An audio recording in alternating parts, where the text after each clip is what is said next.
Hello, hello, welcome to the stream.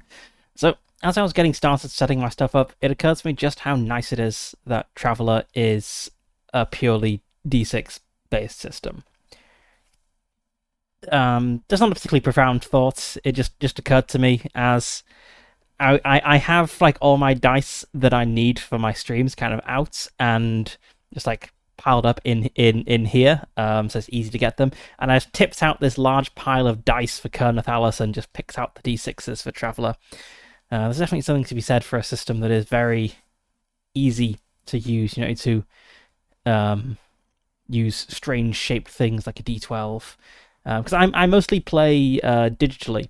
Actually, my home game is a digital game, so I mostly use digital dice rollers. So actually using physical dice regularly is not something I do that much outside of the streaming. So it always takes me a moment, like which one's the D8 or whatever. So it's nice to have the humble cube as our very recognizable die for Traveller. Um, and I guess speaking of my home game, I don't really talk about my home game much on stream because I think it'll be kind of weird to talk about what my players, who are my real world friends, doing in a game that's not streamed. That's kind of odd. But something about my home game is that it is coming to an end. I've been running this campaign since May of 2023, and we are having the final session. Well, no, not quite the final session. We're having the penultimate session this weekend, session 137, 138, something like that. So we've been playing basically weekly for 3 years.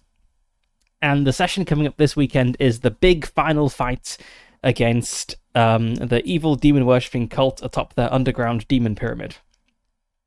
And it's kind of a big deal. The campaign's been building up to this for a while, and last weekend the players kind of jump scared me with saying, okay, we think we're ready to take on the demon pyramid now.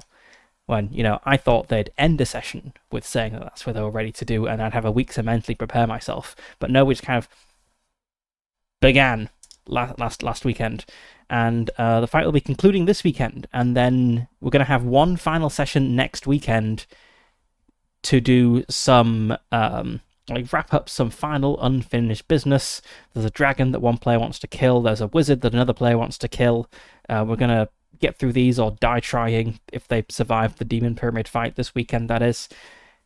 And then that'll be it. That'll be my 3-year campaign of the Halls of Ardenvul, which is a fantastic mega dungeon. Done.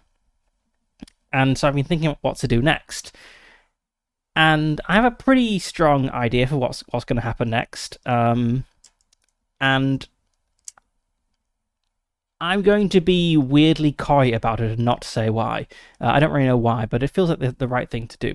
So I have a pretty strong idea of what's going to be next. It's definitely not going to be a dungeon-focused game because we've been spending, every weekend for the past 3 years playing a dungeon game. It's going to be something very different, focused on a lot of overland travel and, that sort of thing.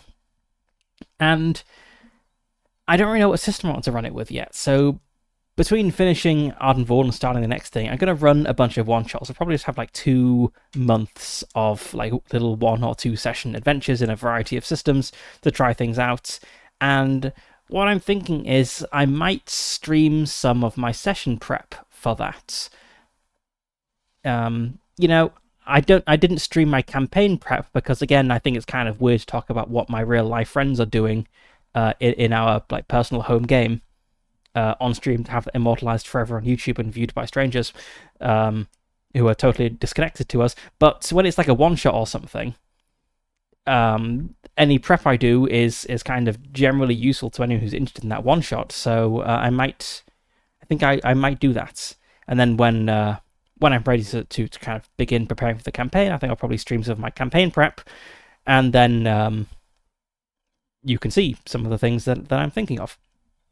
So I've got several systems in mind for one-shots and things, so there'll probably be a bit of, let me consult my list, bit of Ars Magica. Ars Magica was going to be the next campaign, but kind of the hype I had for Ars Magica has passed. It's going to be relegated to a one-shot. There might be some Call of Cthulhu. I have a bunch of interesting scenarios that I wanted to run for a while, but that I've not run yet. I think I'm going to do some His Majesty the Worm, which is a system heavily focused on dungeon crawling. So, again, definitely not what I want to run for the next campaign, because I've just been doing dungeons for 3 years, but good for a one-shot, and it's got some interesting tarot card mechanics, where it uses tarot cards instead of dice, and kind of really plays into you having a hand of cards, and you can choose things, and like shuffle the deck and so on. It's not just a randomizer. Let's see, I think we're probably going to play some Microscope. That doesn't really take session prep, so there won't be anything to stream for that. Then we're going to do some White Hack and some Worlds Without Number, both of which are kind of interesting OSR systems. So I think I'll probably stream at least some prep for each of these, and if I'm playing like a published scenario, maybe I will like share my thoughts on it afterwards, after I've experienced running it. So yeah, that should be fun. But that's not what we're here to do. We're here to play some Traveller, and I forgot to say at the very start of the stream, I should have said, thank you to Mongoose Publishing for letting me use the Pirates of Drinax soundtrack for the opening music of this stream, because we are in fact playing Pirates of Drinax, which is a Traveller campaign. And where we left off last time, we had just arrived over here in the world of Exi, which it's kind of on the big trade route between the Third Imperium, kind of up here, and the Aslan Hierate down here. So Exi, where I've denoted our presence with a little green star. Ships kind of come down from Fist to like Wilderman, down to Corda, and then they jump over to Exi, make it to Tech World, and then I think they go from there to Parl and then to Chock. And that's kind of the main trade route between the Imperium and the Hierate. There's also the Florian League up here, which generally goes via Lilgan and Exocet, and then probably like Blue, Torpol, Marduk, and so on. So they diverge. But Exi is an important world on the Imperium to Hierate trade route. We know a little bit about Exi from the description in the book, so Pirates of Drinax, I guess, to really summarize the campaign to the point of almost uselessness, is about making friends with world governments to win them over so that we can win the big fights at the end. And for many of the world governments in this area, it kind of says, or ports in this area, it says what you can do to make them like you. And so if we go look at Exi over here, Exi, it is remarkably easy to turn Exi into a friendly port. Just bribe them. A few thousand credits each, and the crew can be bought. A little bit about Exi. So we know from the Trojan Reach book, which comes with Pirates of Drinax, that Exi is a little refueling post in the middle of the Borderlands. It is owned and operated by the General Development Corporation, and it's mostly automated, so the crew really don't have much to do. They're very bored. Ships pass through, but there's nothing to do. They just keep an eye on the automated systems. And because the world of Exi itself is kind of a barren wasteland, no one really stops over at Exi. They just kind of arrive, refuel, maybe do a little bit of trading, and then move on. We get a bit more about Exi in the Borderlands, which is not a Pirates of Drinax book, but it is one of the Traveller kind of region supplements. Most of them cover an entire sector. This book just covers basically this region of space here. I think it has something on all of these worlds. Maybe not Exocet. But anyway, it really covers a very small area and goes to quite a bit of depth on each. So in this, we also have some more information about Exi. We know that, again, the world is pretty much a barren rock ball. There's a small mining population, but that's kind of it. We know that the starport is called Foon Anno, which is it's nice to have a name. But again, it's mostly automated. It's kind of run down. We do get a little bit of slight contradictory information here compared to the other books, which says that it is actually pretty high traffic. There's generally quite a lot of people around. But I guess to kind of marry that with what's said in the other books, probably there's a very large transient population. There's people around for 4 days at most while they refuel and stretch their legs off the ship, and then they leave. So it's kind of dull for the crew of the station, who are here for months or years on end with just nothing to do. So I thought it would be nice to throw a huge party at XC. My session plan. I never actually wrote down my plan. Well, what we intended to do was we wanted to throw a huge party on XC. I could have sworn I wrote down a plan. I guess I didn't. I'll throw a huge party on XC to convert it into a friendly port, and then I think I want to start the first proper mission in the Pirates of Drinax, which is Honor Among Thieves, which is about hunting down a crew who has attacked the worlds of Topol and Clark. These two worlds here. This will hopefully result in befriending the world governments of Topol and Clark, which will bring them closer into alignment with Drinax. They were also once part of the Drinax Empire or Kingdom, so having them aligned is very good. And it will also get us to the pirate world of Thief up here. And Thief is really a haven for everything illicit and illegal in the region. It is a place we want to be to make contacts with other pirates. It's a place where we can fence our gear, where we can buy illegal weapons, and so on and so forth. It is, however, not a place you can just waltz into. So doing this mission will result in us meeting an NPC who can get us to Thief. So that would be very nice.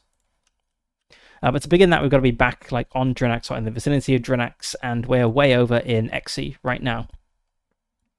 So let's also do that. You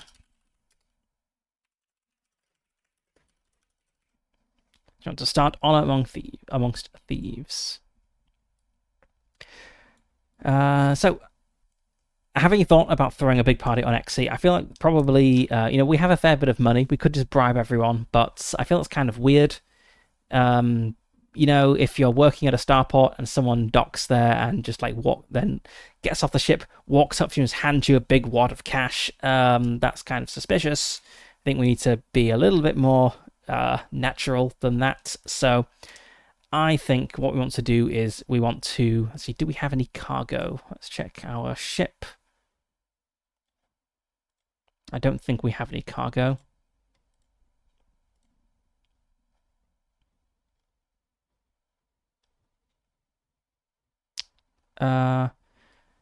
Okay, we have some advanced manufactured goods that we need to fence. We should do that while we're... didn't we sell those? Let's just check our log. No, okay, we didn't sell those. So, okay, I think we want to fence these manufactured goods here on XC and just be maybe stay around for a few more days than necessary, be very gregarious, trying to get to know some of the crew here. Then I think we want to go up here, go to Fist in the Third Imperium. So Fist is a major port, I think. Let's just have a quick look at what it says here. Which subsector is this? Is the Tobias subsector. So Fist in the Tobias subsector is definitely a major transit route. I'm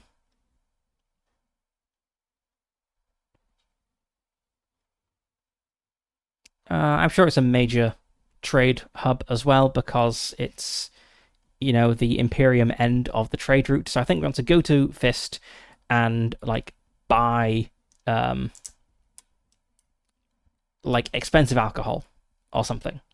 We'll buy a literal ton of nice brandy or something, and then we will come back through XC on our way to Drinax, and we'll maybe just sell, or we'll throw a party back in XC with our expensive imported drinks, and we can try to spin it maybe as we were sent to pick this up, but then something happened with the job, so if we've just got all this spare stuff, would you like some, make it seem a little bit more natural than we're just here to bribe you. So I think that's the way to do it. Play it out a little bit. So we're on XE, we need to fence our stuff. Let's firstly do that. So actually, no, very first thing we need to do is pay for things. So let's see, I believe we paid for maintenance and stuff in week...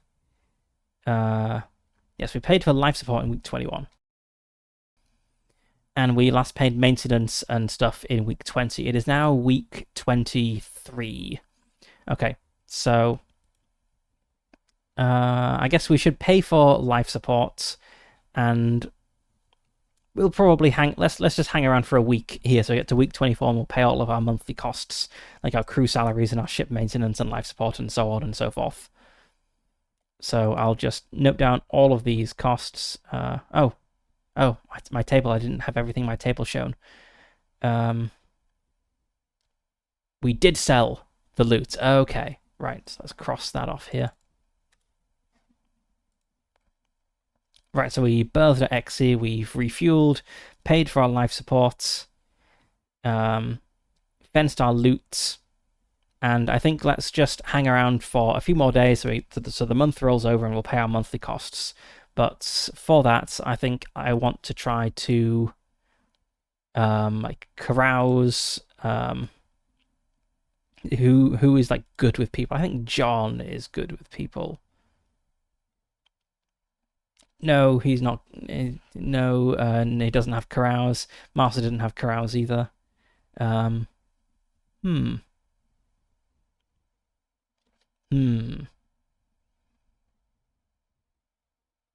So these two antisocial people, I need to have them like pretend to be friendly.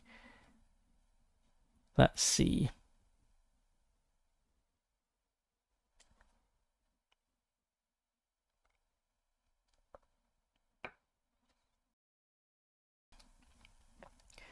I feel Master is not the person to do this mission. So sure there's a way we can get John to do this.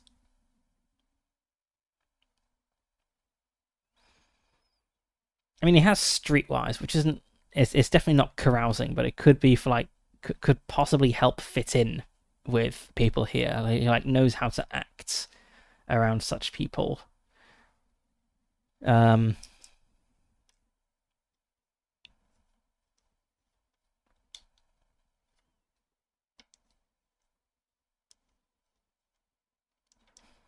Sure, let's go for like some sort of streetwise role. I guess I'll bump up the difficulty since it's not really the appropriate skill for this. So let's say streetwise plus does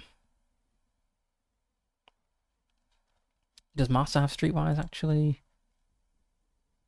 No. Okay, so it is definitely John who's doing this. And sometimes what I do in Traveller is if I feel it's a situation where... So, take a step back. Sock. We have Sock, which is kind of weird characteristic because it's your social standing. It's not your charisma. It's like your position in society. Having a 4 Sock means you're kind of pretty low down in the rungs of society. Sometimes what I will do is I will kind of invert the Sock modifier if I feel that, being like a wealthy, like well-positioned person would actually be a hindrance in a situation. So I feel maybe this is a situation to invert the Sock. So John would get a +1 Sock in this. And I'm thinking that because he wants to give off the vibe of being like just one of the guys. This is a kind of somewhat rundown, boring starport. No one really wants to be here. Work, am I right? So let's try a Sock streetwise. That's going to be a +2 total. I will bump the difficulty up from 8, which is the standard, to 10 because again streetwise isn't really the right skill here. Carouse would be better. I just want to get a general sense of like how well he does at kind of like befriending at least some of the staff of the station, so that when we show up in a few weeks' time with a lot of alcohol and are like, hey, we got this stuff, but we don't actually need it. Do you want some? We've got like an in for that. That's a 7, 8, 9, which is not enough for the 10 that I just said. It's not a huge miss, so he doesn't like completely alienate anyone. But maybe we get the feeling that this friendliness is a little bit forced, and we don't like. Yes, we like make ourselves known, but we don't really make any friends, which is what we were hoping for. Okay. Right, so we'll say that a week passes while we just hang around for a little bit, so let's pay for our maintenance and everything. Our maintenance is 28630. Our mortgage... No, we don't have a mortgage, of course. We do have life support.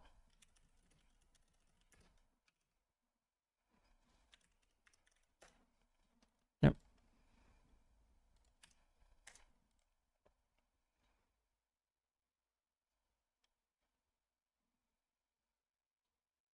Okay.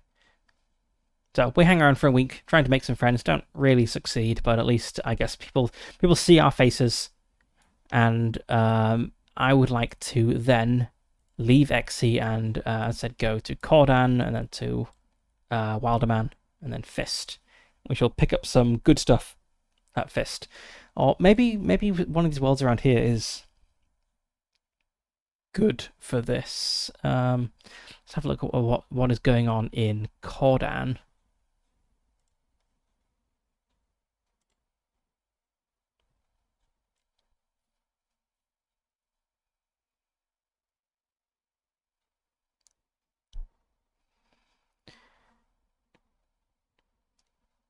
Okay, Cordan has a couple of thousand people, ruled over by a group of barons. Okay.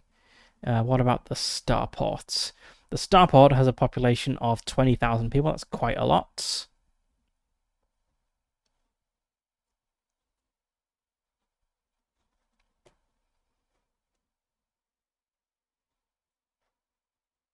Not really know about adventure. I know what, like how amazing the Starport is. Is there anything in Trojan Reach about Cordan?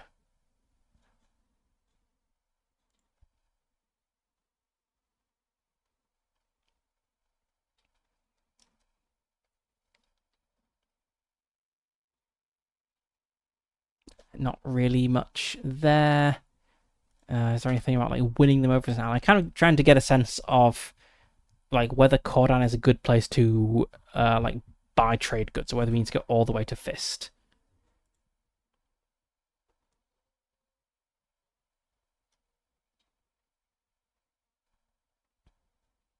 Yeah, I guess we need to go all the way to Fist, unless like Wilderman is amazing. Just have a quick look at Wilderman.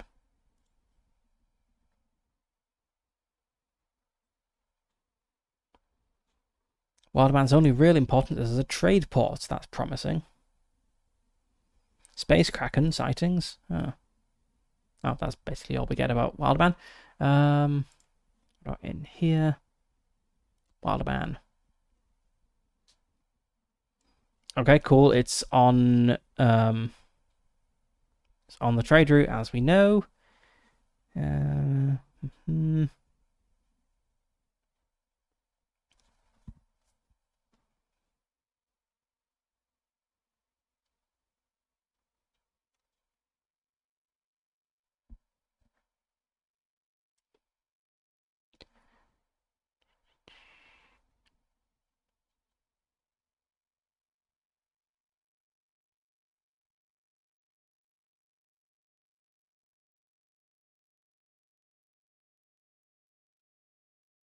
Okay, the Starport is politically massively important because it's the entry point into the trade route. So surely there's a lot of stuff going on at this Starport. It's renowned for excellent restaurants and entertainment facilities.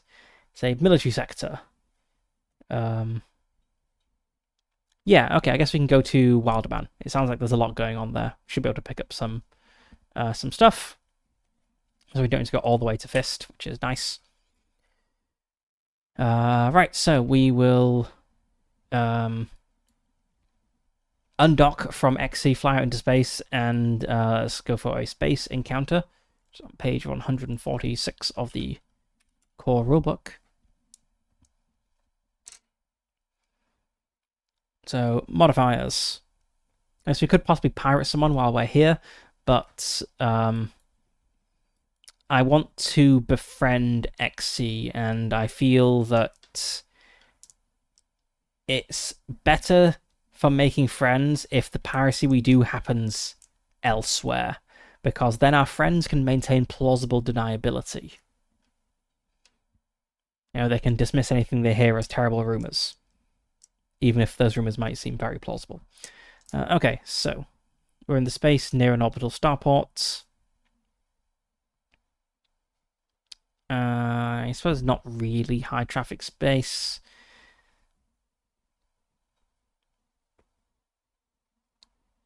Yeah, probably just getting the high pop bonus here. It's a 66. An unusual ship. Is there any indication of what an unusual ship might be? Not really. It'd kind of be nice to...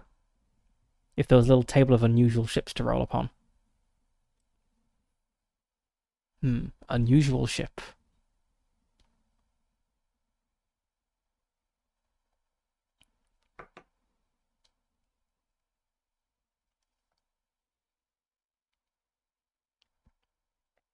Yeah, I'm not sure what that is. So we passed some sort of unusual ship. Okay, cool.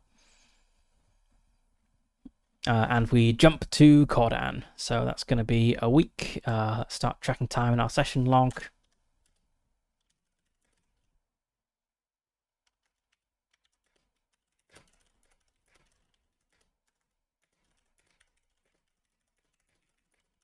So we hung out for a week in port and tried but failed to make friends. We jump to Cordan. So we arrive in the Cordan system a week later. We possibly have some sort of encounter. I suppose this is going to be a high traffic system. Or actually, I suppose Wilderman is the high traffic system when we get there. And this is just again going to be the area nearer Highport. That is 42. A ship in distress. Okay. Excellent. We can save some lives. 83. An orbital habitat in distress. Ooh. Let's see, what was going on in Cordan again? There were like a group of barons who ruled over it. We're still in the Borderlands subsector. Cordan.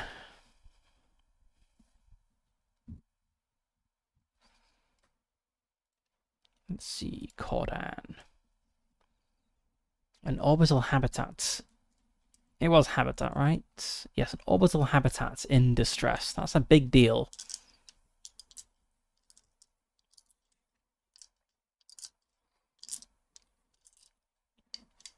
But it gets a lot of ships passing through on the trade route, so it can't...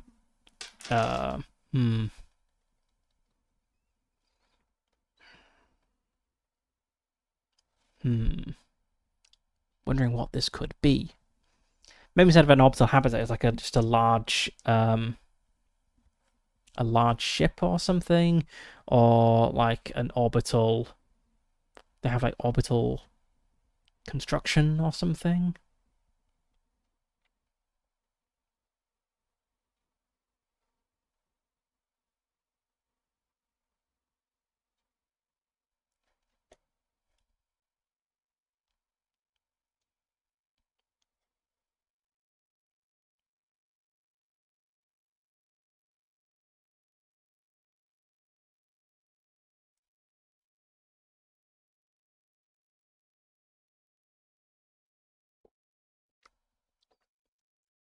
Okay, I guess we could just play this straight. Maybe there's some sort of crisis happening on the starport.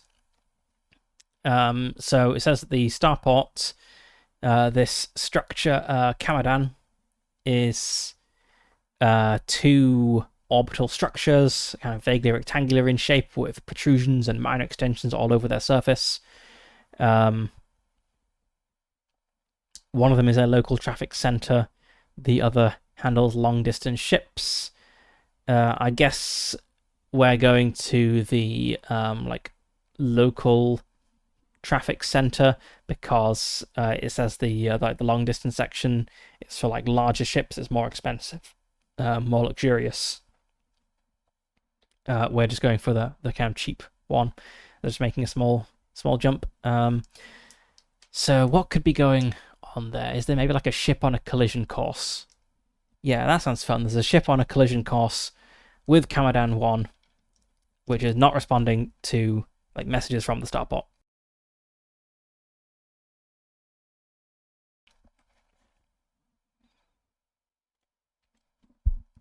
So if nothing is done, this ship, let's call it like a far trader or something, is going to crash into the starport, which should be very bad.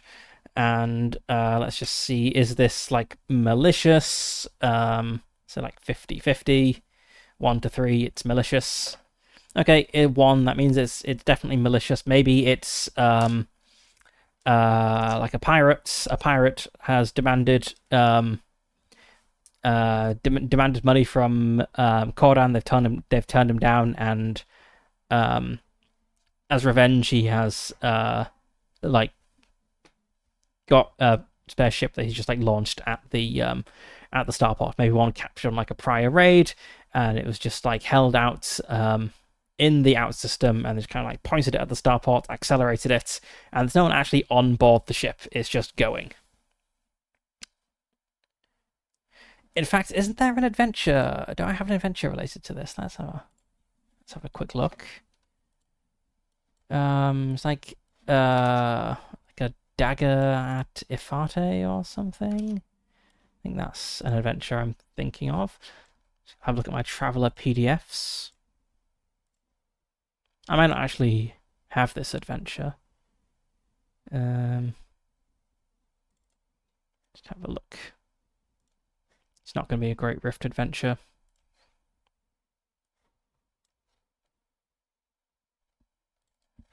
He marches. Nope.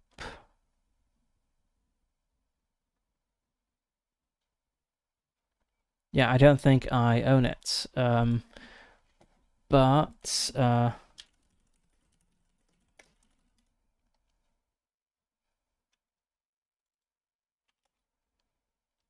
unless it's maybe in one of the Journal of the Traveller Aid Society books.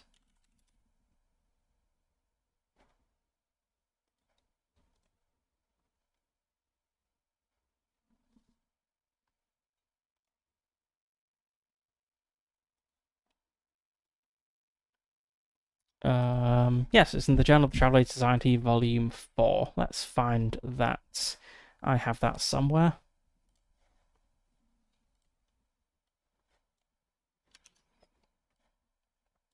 You know, if we can play through like a little adventure rather than just resolve this with a like die roll or two, that would be fun.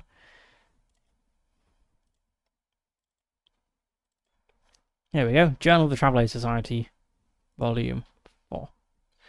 A dagger at Ifate. Is this the one I was thinking of? So, the mercenary cruiser Dagger, currently in contract to the Imperial authorities, has been missing for some months. Now reappeared on a direct course for the Imperial world of Ifate. Yes, this is what I was hoping to find. The travelers are assigned to board the craft, which is not answering communications, and determine what has happened to it. Okay. So this assumes that there's a major battle happening, which is why the Imperial forces can't just do this. But it could just be that we jump in and we're like the closest ship in the area. Another like plausible adventure that comes to mind is, I think it was another one of the Journal of the Traveller's Aid Society adventures, which I can't remember what it was called, but it's about a very large meteor that's on like a collision course with a planet, and the travelers have to go and plant bombs on it. But meteors are very slow and far away things typically, so they're less of an urgent threat in like a high traffic system. I believe that adventure is one where like the collision is going to happen in a few weeks, and they don't expect to get any other visitors other than the travelers in that time. Whereas this could be a pretty fast-moving ship, and we're just in the right place at the right time and are asked to help out. just skim through this and see what's going on. I believe we have like a map of the... No, we don't have a map of it. So I've not run this adventure before. As you can see, it's only like a little 2, 3, 4, a little 4-page thing, more of an adventure summary than a full-on adventure. Big chunk of which is backstory.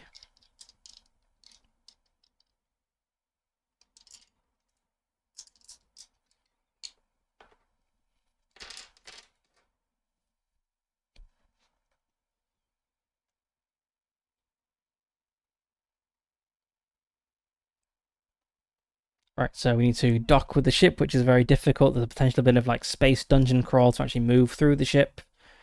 And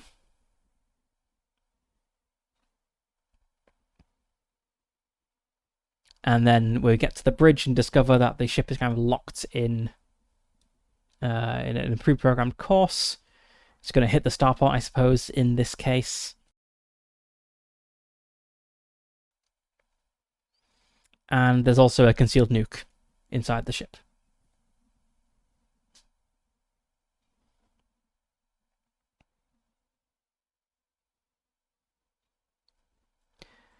Okay, I think we can. I guess this basic situation works. So let's say we can't just destroy the ship because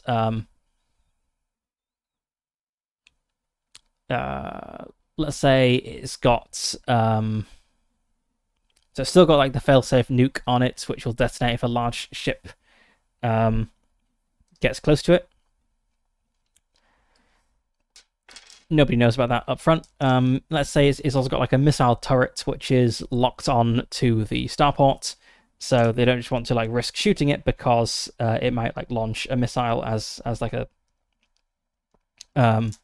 like if it takes damage or whatever. So they want someone to board the ship and deal with the problem, and that's where we come in. So we jump into the Cordan system. A week passes.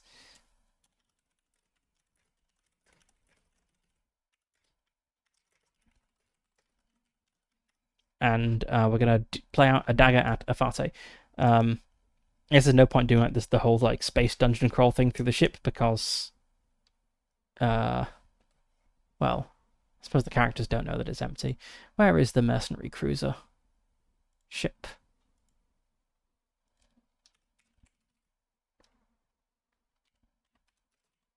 Mercenary cruiser. Here we go. One of these guys. I think it's this sort of ship. Yeah, mercenary cruiser.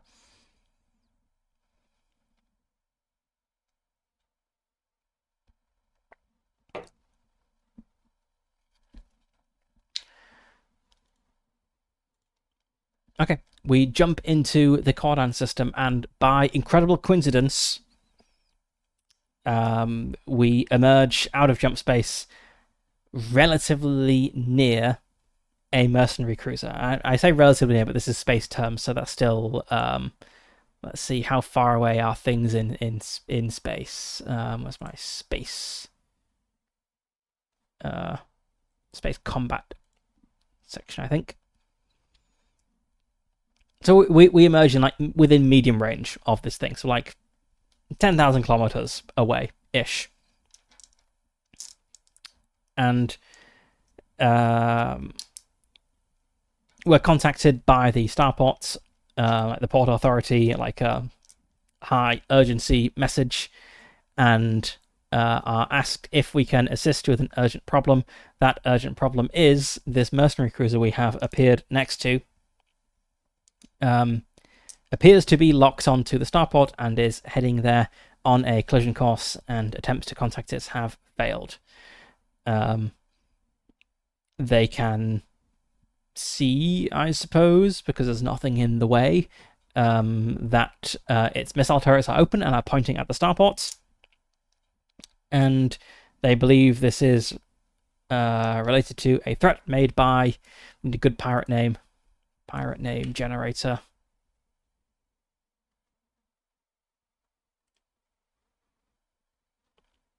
Actually, no, we can just pick one of the names of the pirates from from this adventure. We can just make one of them the bad guy. Let's see, when we go to Thief, who are the big pirates? There's one called Peter Vallis, I think, who's kind of a racist dick. Always good to make them the villains. I'd love this image. This is my favorite image from all Traveller stuff. This is what space pirates look like canonically. They have names like Big Bruiser and Mac the Knife, Ali Cat, and the generic but fearsome gunman in a trench coat. Anyway. Okay, so there's Peter Vallis, who is he has a tragic backstory, but he is also a racist sociopath. But he hates Aslan though, so I feel he wouldn't really attack. Like he wouldn't kill 10,000 people by bombing a starport. Possibly Kroll Irontooth, the Aslan, or it could just be a generic unnamed pirate lord. Yeah, let's go back to our pirate name generator. One of the pirate lords is behind this, and they are called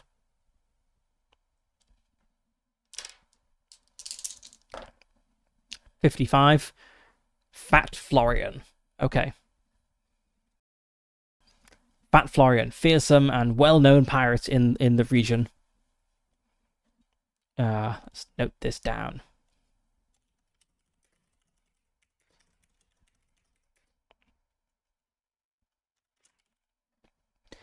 Fat Florian, a well-known pirate. He has extorted them. He demanded that they hand over loads of money or whatever, or like pay him protection money or something. They brushed him off, didn't really think much of it, because if you mess with trade too much, the Imperium's going to step in, and even the most stupid pirate wouldn't do that.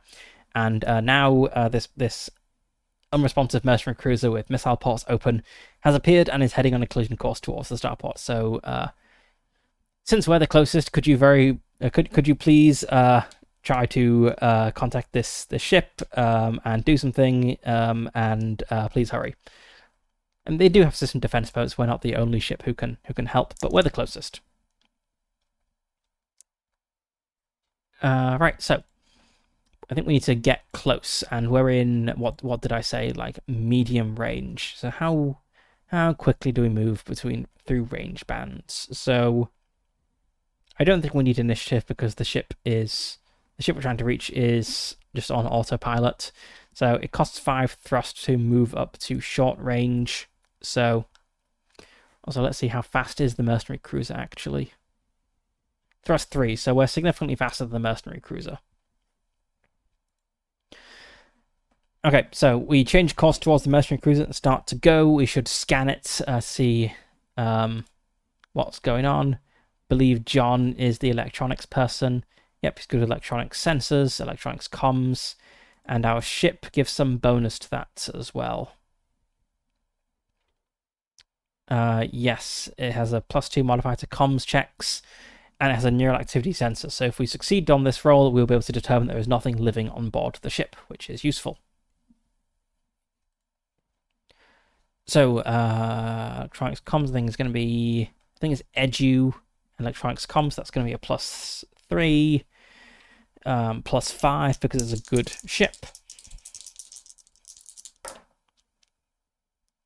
That's 11 total. So we succeed on that. We scan the ship and determine that there's no brain signals, whatever the life scanner does. Neural activity sensor. There's no brains on that ship. You can try to reach it on comms as well. This is all happening while the ship is while Mars is piloting the ship over there. I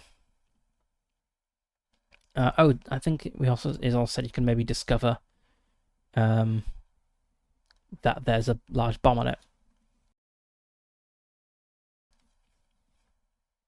No, okay, so very difficult. investigate check. Okay, so I guess there's no way to determine from afar that it has a nuke on it, because our ship doesn't have... Yeah, it doesn't have any sensors that would pick that up. Anyway, I was rolling to try to reach out on comms, so 4, 5, 6, 7, 8, 9. Yeah, we scan the ship. There's no brain activity. Reach out on comms, you don't get a response, just like static. No one to pick up. Marset is passing the ship closer, which I think goes off kind of without a hitch until we get within like short range, and then the autopilot of the dagger, this mercenary cruiser, kicks in and starts to evade us, which is a bit surprising because there's no one on the ship. But that seems to be set up for the autopilot. So this is a very difficult pilot's dex check, or we leap across in vac suits, presumably with cutlasses clenched between our teeth like pirates do, or something else that we might be able to come up with.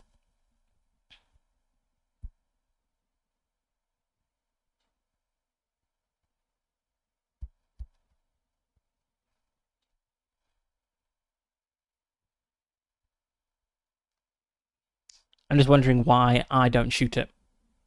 Like, obviously, I know out of game why I wouldn't shoot it, because the adventure is boarding the ship and dealing with it there.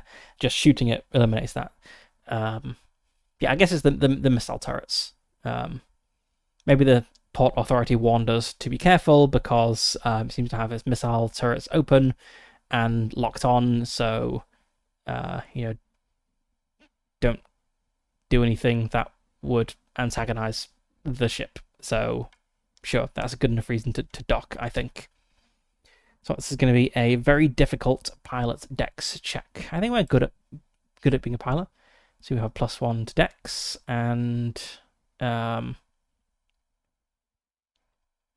to pilot spacecraft. So that's a +3 in total, means you get a 12. I guess if we fail, we'll just kind of like bang into the other ship or something and take some damage, but we can keep trying. What was my total modifier? 2, 3, 6, 8. Okay, so that's an 8, which is not enough. So we will take some damage. We were 4 below what we needed, so I guess we'll just say the ship takes like 4 points of damage as we like scrape into them or something. Obviously, time passes, and we'll make another pass and try to do it again.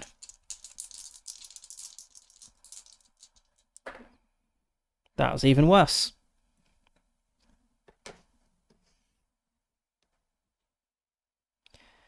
Okay, so yep, that's a 6.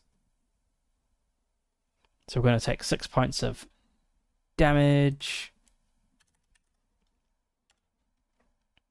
which I think is actually enough for a critical hit on our ship. Let's have a look at the ship damage.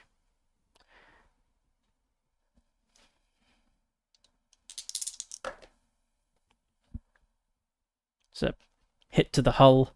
So I guess we take another d6 damage. Okay. Do we really only have so little hull points that we got repaired at some point?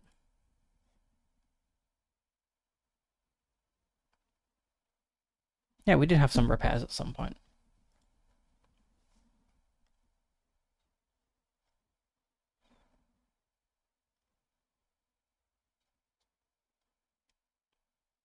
I'm assuming I applied the like actual repair value to the HP here.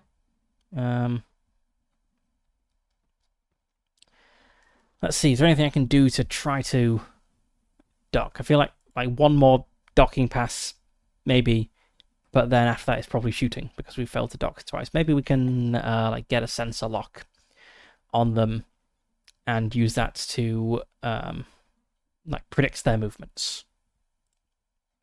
So sensor lock It's just an electronic sensors roll, I think.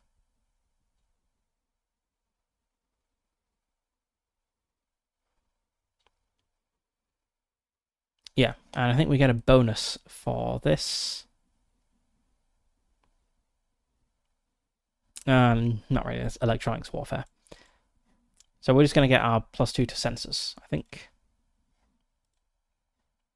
So, okay, 2, 3,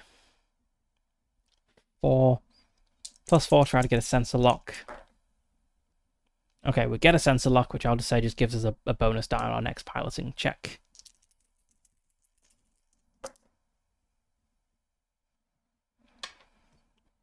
All right, what do we got?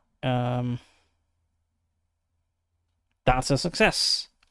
After 2 failed attempts where we kind of scrape into them a bit and take a bunch of damage, we like back off. John gets a good sensor lock, and we kind of come in slowly, like anticipating its movements, and because it's the ship making like automated evasive actions, maybe we can like predict it.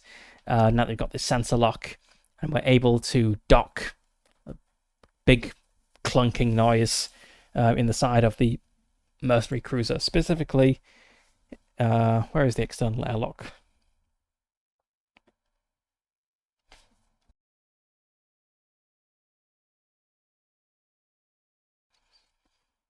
Um,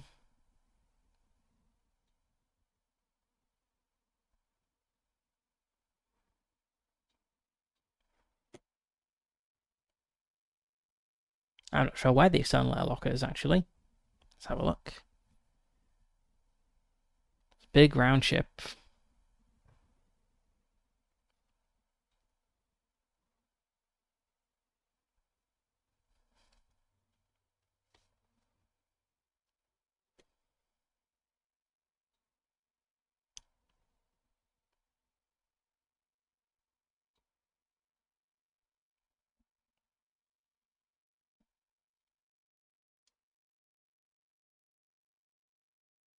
I mean, so in the bottom right picture, there's like a little air raft docking bay, which maybe that's the main airlock.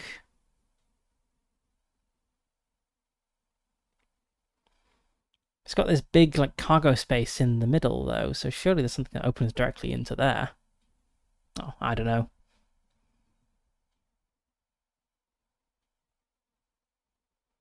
Yeah, the cargo's on a whole different deck. Surely there's an airlock that opens straight into the cargo bay, but I can't see one on this picture. Well, let's say we dock at the air raft port because that's the only actual external airlock I can see.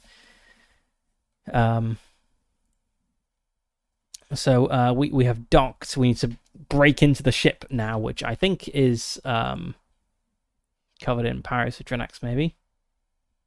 Like a bunch of like suggested skill checks.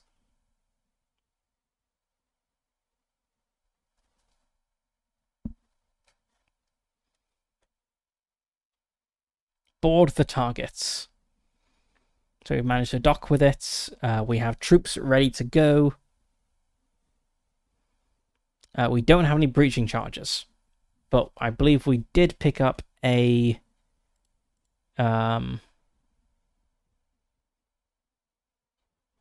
we didn't pick up a spaceship like engineering thing. So I guess we're using like cutting torches to breach the airlock, which sounds like a task that will take hours. I don't think we have anything especially useful for that.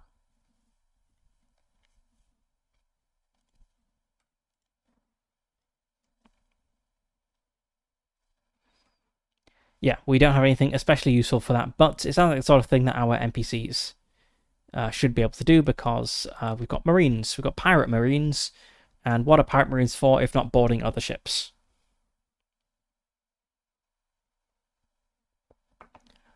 So we'll send Master Dank, which is a truly awful name, but he wants to be in charge, so we'll let him go first. Gets his little like cutting torch out and spends like half an hour cutting through an airlock while... Actually, I think Master Dank stands back with the gun supervising, while Adro Veneser uses a cutting torch to cut through like an airlock door, and then the door kind of falls down, and they like hold up the gun and sweep it to make sure it's clear. They know that there's no like life signs on board, but well, no neural activity signs on board, but they're not taking any chances. So moving through the ship, I think, yeah. So see, the emergency lights are on.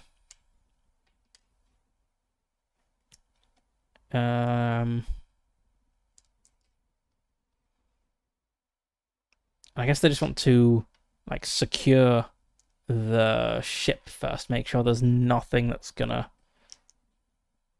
go like bang.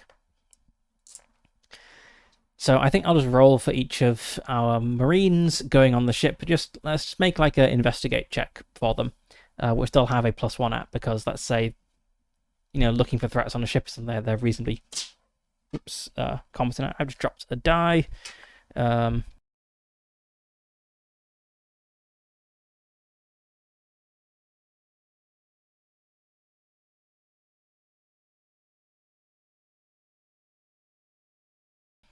There we go. Okay. And the reason I'm rolling, even though there's no threats, is because if they somehow get an extreme success, sorry, a very difficult success, they will notice suspicious, like trailing wires, which would lead to the bomb.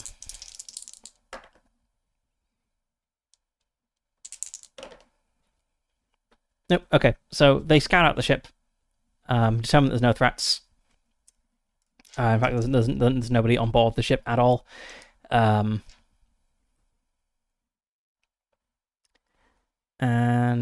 yeah, that's basically the whole text of the adventure. So we've docked the ship, we confirm there's no threats, so we just go on board and need to stop the ship.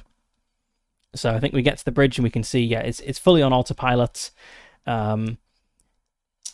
Everything's just been like ripped out, so there's no terminals to control anything up here. Everything's been ripped out or smashed or broken. So we can see that it is on autopilot towards the starport. Its missiles are kind of set up to fire at the starport if the ship takes damage, or like deviates from its course unduly or anything. In fact, I suppose we should roll to determine like how well this autopilot is set up. So this sounds like something John would do. This sounds like electronics computers. It's kind of hacking. He's not particularly good at computers. He just has the base thing. That's 6 total. That's not going to cut it. So yeah, I think John determines it is set up automatically.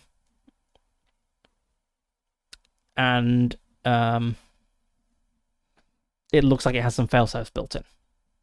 But he does not like to see an obvious flaw to deal with this. I think next step is going back to our ship and radioing the starport and telling them what we found.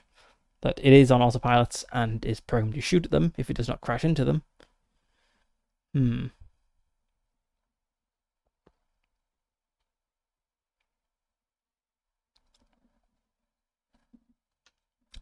I guess they'll ask if we have like any sandcasters, which we could use to disrupt any missiles it fires before shooting at it. Unfortunately, we don't have any sandcasters, so we can't do that. So a sandcaster is kind of like a turret that fires a load of sand, as the name would imply, and you can use them to like help protect against projectiles and lasers and stuff passing through space, because things will just hit the sand cloud and be shredded.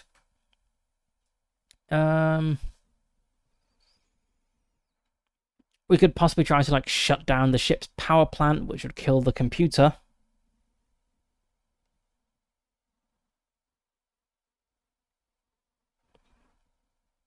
We don't know if it's got any batteries or anything, though.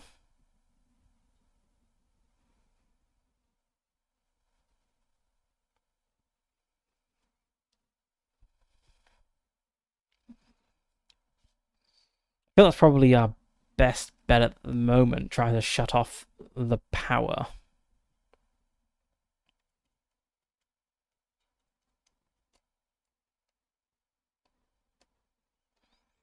I don't think any of the crew has like engineer power plant though.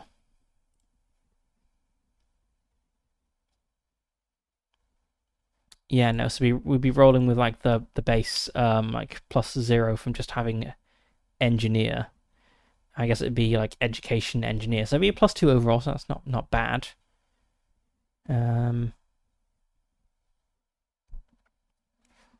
Yeah, where is the power plant for this place? So we're up in the like bridge at this point.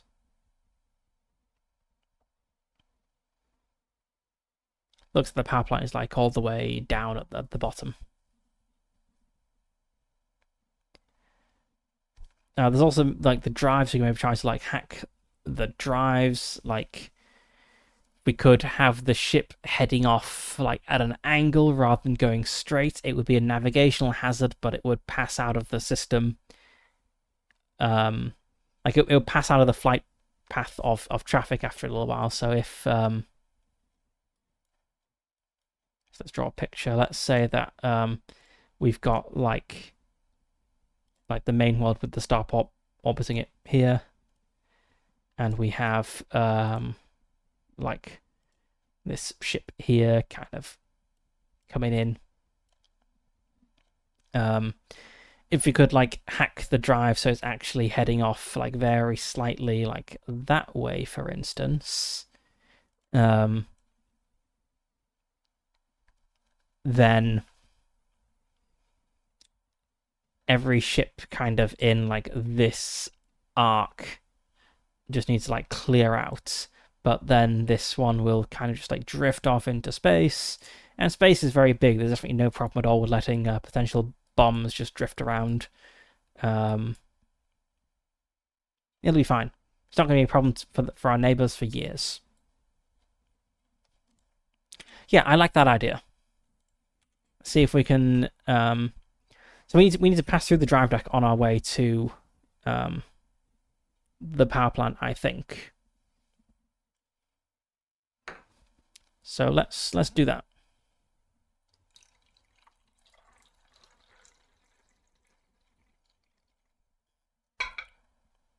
Okay, we radio the starport and tell them we're going to try shifting its course. We're going to try disabling the starboard maneuver drive or whatever, so it goes off at an angle. So the gravitic field is distorted. You know, sci-fi words. We head back onto the ship and go, rather than going up to the bridge, we go down to the drive deck. And John also doesn't have engineer M drive, but I feel we kind of got like two potentials. We could try to point the drives in the wrong direction, and we could try to shut off the power plants, and we can try both of these things. So, let's see.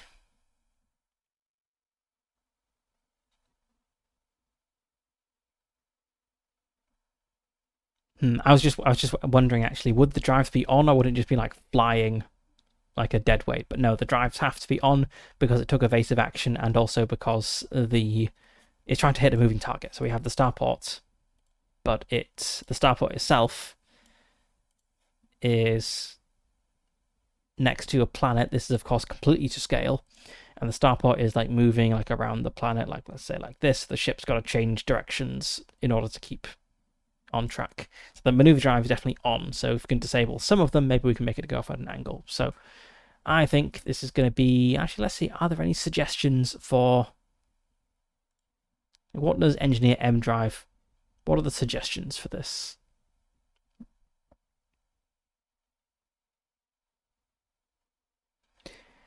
M drive.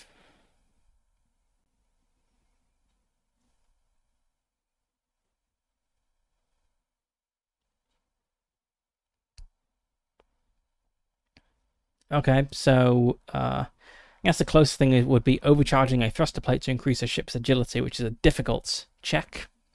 So we could potentially try pushing it as well, but I think it's a heavier ship than ours. Yeah, it's a much heavier ship than ours, so pushing it would be hard going.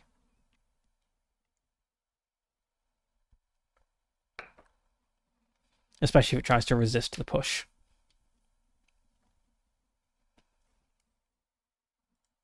So, okay, let's go for a difficult int engineer check to see if we can slightly disable the M drive. So if we have a +1 for int, we have a 0 for the engineer. So we have a 2d6 +1, we want to get a 10 or higher. We did. We got a 12, which is a very good success. So,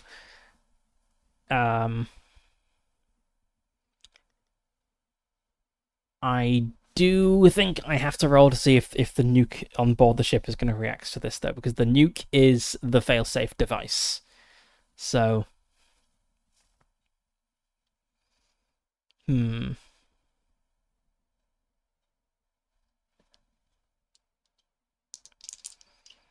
roll 2d6, and let's say on an 8 or higher, the nuke reacts. It's not going to go off like immediately, but it will start the countdown or whatever. No, okay. So we don't know there is a nuke on board, so we're not doing this especially carefully, but whatever way we do it, it does not trigger the failsafe nuke. So, I guess to summarize the whole exchange, we get a sensor lock on the ship. We manage to dock. We determine that there's nobody living on board, and it is on like a collision course with the starport. There's like 10,000 people on the port it's going to crash into.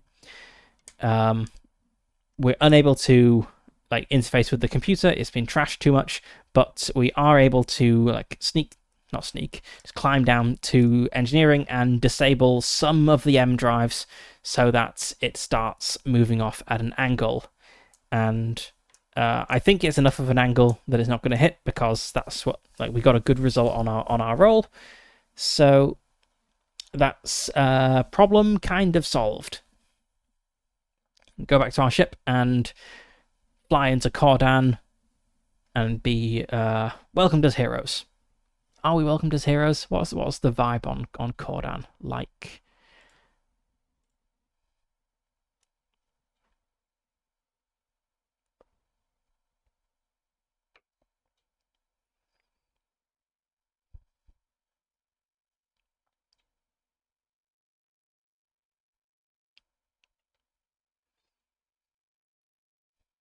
Well, I'm sure we at least get a friendly fist bump. Probably being slapped on the back. They do have a fleet of system defense boats and stuff. So, like, if we hadn't succeeded, in fact, they're probably system defense boats on the way. But they see the plan has worked, so we get like a well done, thanks for the help. And they're so grateful they waive our docking fee and refueling fee this time. That's the appropriate reward for a hero.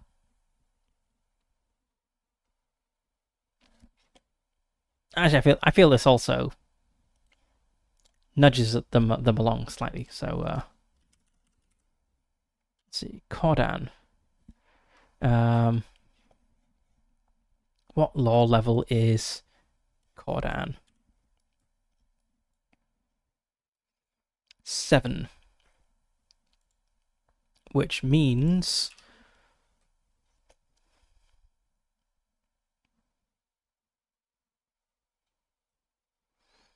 it starts out as suspicious of pirates. So I guess Cordan moves up to being neutral of us, I think, because we have just saved them. We had a random encounter of a like an orbital installation or something in peril, and we have saved it. I think that's a good narrative justification to bump them up from suspicious to neutral. What am I looking for? Here we go.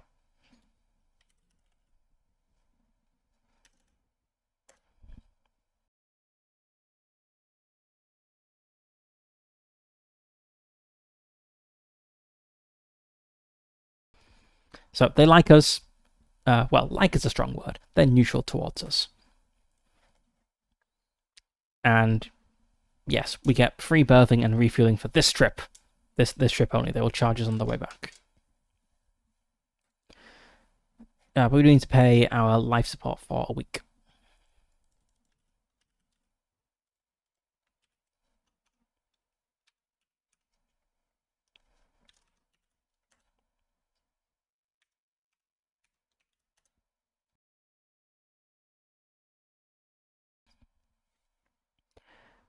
Okay, so we get to Cordan, we refuel, we pay our life supports, and I guess we're just going to jump straight to Wilderman.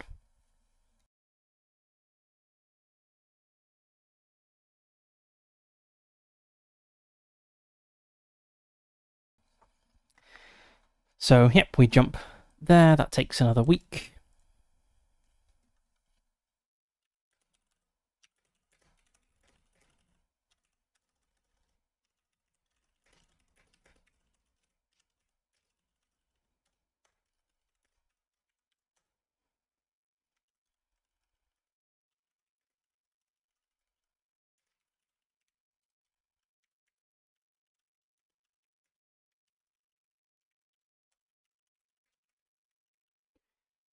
So we save Cordan, we jump to Wilderman, and then week 26 we arrive in Wilderman.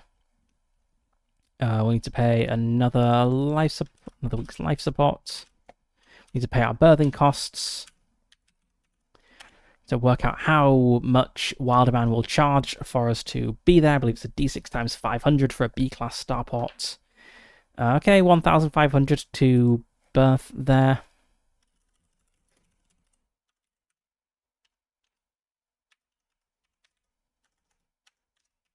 That's not so bad.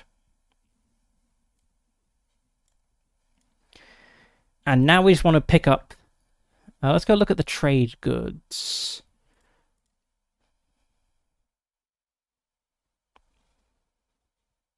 Let's see, can I rotate this? I can.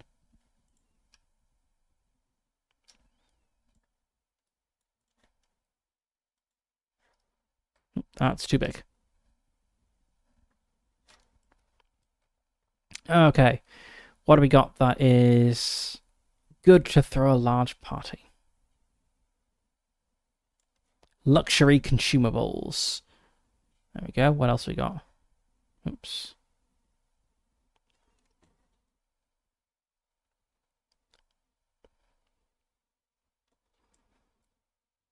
Illegal luxuries. Probably luxury consumables.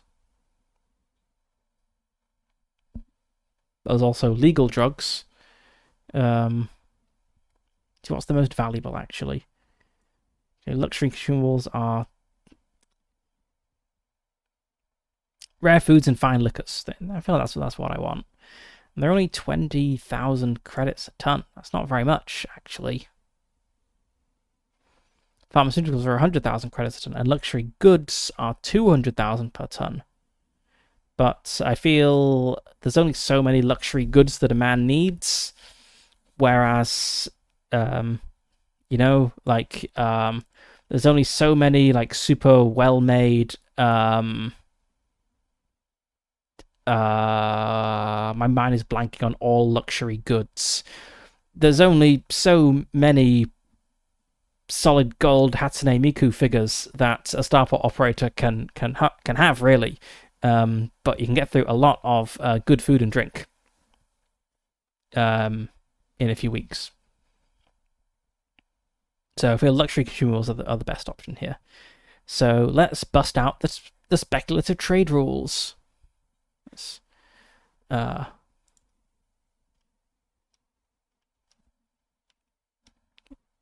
Oops. Oh no, the whole PDF is rotated. There we go. There we go. Okay, right. So buying things. It's the first time we've engaged with the speculative trade rules this campaign. Is a major part of Traveller. You can make a lot of money from speculative trade, but we're just going to buy some stuff and then donate it to the needy. And by the needy, I mean bored starport operators in XE. Okay, so I also like how I find it a little funny how the PDFs mention like references to other books, or the core PDF mentions other books which haven't been written yet. So travelers with enough financial resources to make this jump to the big time will find the rules for doing so in Merchant Prince.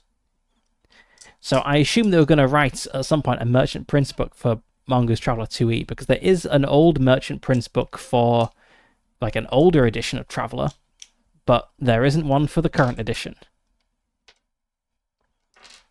Similarly, in the space combat section, it mentions that you can find like detailed rules for boarding actions in High Guard, and they don't exist there. So they had plans when they wrote the core rulebook, and they didn't quite execute all those plans. Okay, right. We want to find a supplier. This is a broker check, so this is what John is good at. And it's also Wilderman. It's a major trade hub, so I think you're gonna get a... Yeah, we do get a bonus on this. It's a B-class starport, so that's a +4. Let's see, Edu or Sock. Let's go for Edus. This is 4, 5, 6, 7, 8. Do we even need to roll? Like, that's going to succeed. But I don't know if the roll helps.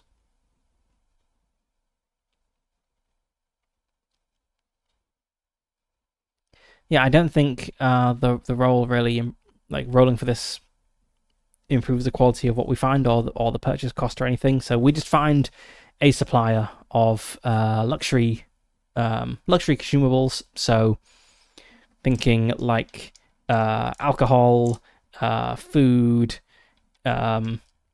maybe like some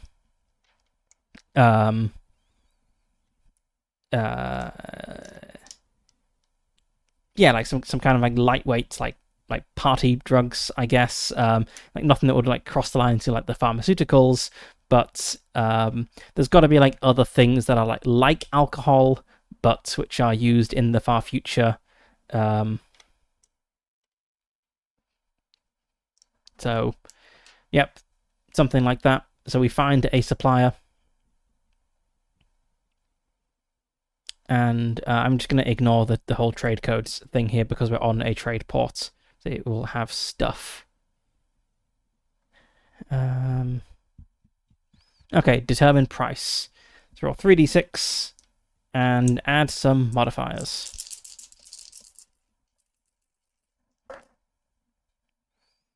Okay. 7 plus the Traveler's Broker skill. I have 2 Broker. It's 9 plus a modifier from the Purchase DM minus a modifier from the Sale DM.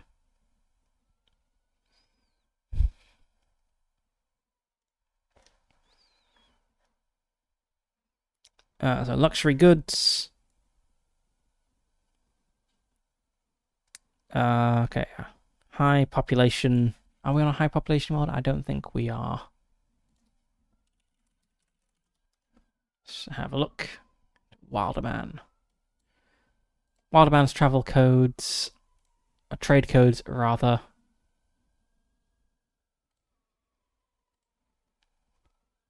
No. So it is a non-agricultural, non-industrial vacuum world with high technology. So none of oh no, I was looking at the luxury goods, not luxury consumables.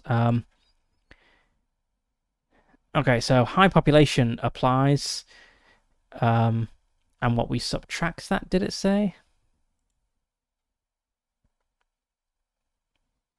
Plus any modifier from the purchase, minus any modifier from the sale. So none of the purchase modifiers apply. We have... oops, wrong page. None of the purchase modifiers apply, but we do have this high population +2 in the sale modifier, okay? Oops. Yep. So we subtract 2 from the sale modifier. Because I guess that means these things are more in demand on this world, so that affects the price we're going to get. So we have a 7 in total, minus any modifier from the supplier. I don't think we do. So now we consult the table. So we've got a 7, which means we can buy these at 105% of the normal price. And were we selling, we would get 75% of the normal price. We've got like 30-ish tons of cargo space, right? Yeah. I guess it wasn't that expensive. So luxury consumables, 20,000 credits a ton. How many tons are available? 1d6 times 10 tons. 50 tons are available. I think I'll just buy like 20 tons. That's going to be like 40,000 times 1.05. 42,000 credits for 20 tons of luxury consumables, which is going to donate to Exy. Yeah, let's do that.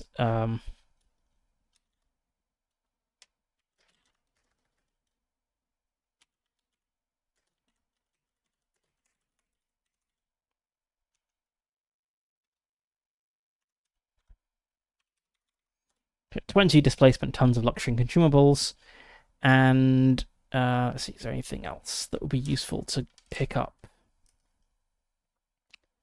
We could pick up some mail, I suppose. Like slightly offset this. Yeah, let's do that. Let's pick up some mail. Where is the mail table?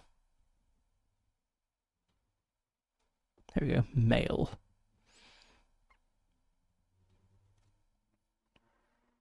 Also pick up freight. That's another option.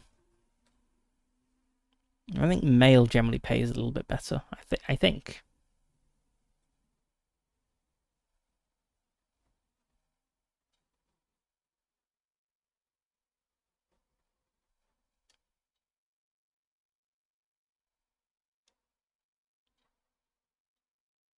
Yeah, it's 25,000 credits.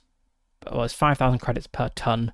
We'd be going like 2 parsecs, which is a bit better. Yeah, which is better than freight. So let's see if we got some. If we can pick up any mail. So to work out the mail dice modifier, we need to work out the freight dice modifier, and that will affect things. So our freight modifier is the effects of a broker or streetwise check plus some stuff. So let's look at the modifiers, I think. So we're not rolling for specific cargo. It is a world population of 6 so millions. That is a +2.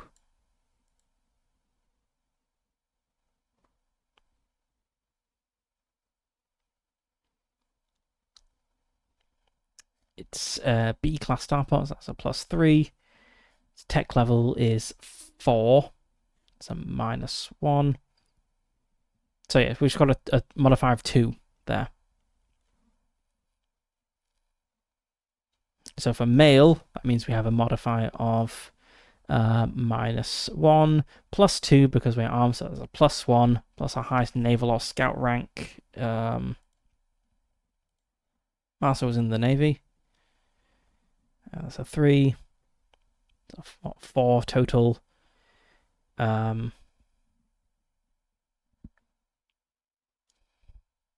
Okay. So a die modifier of 4. Okay, yes, there is mail.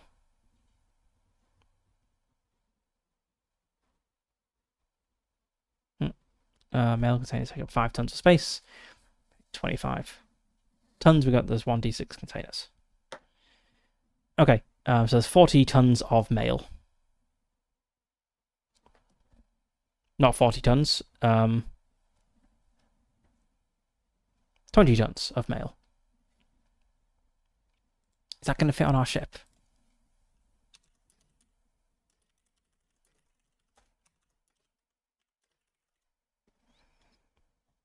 That's not going to fit on our ship. Okay, and you have to take the full lot of mail. That's the downside of mail. Okay, we can't take mail then. There's too much mail. Fine. Shouldn't have bought so many luxury goods.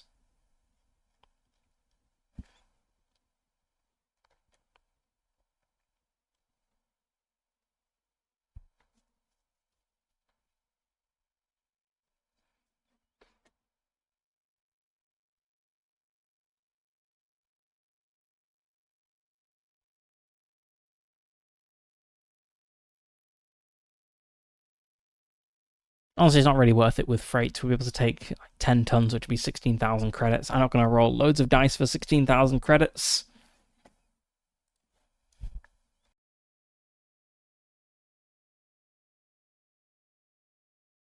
Let's just be satisfied with making friends with Cordan. And we'll need to... Yes, we need to... yes, we need to pay the berthing cost at Wilderman, which I don't think I've done yet. Oh yeah, I did pay the berthing cost. Got to pay to refuel at Wilderman. It is 20,000 credits to refuel.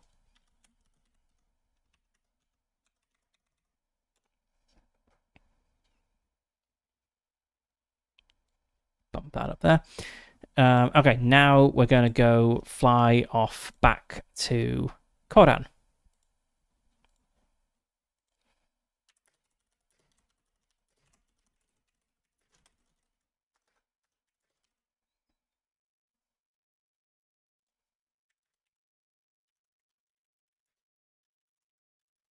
Oh, did I pay wages in week 24? I did not pay wages.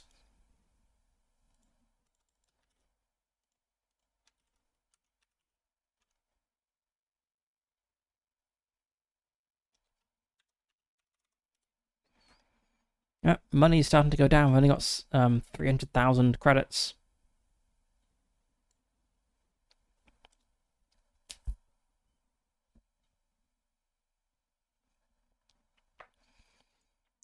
Okay, right. So we jump back to Cordan. We'll get there in probably like week 28. We spent a few days in Wildman.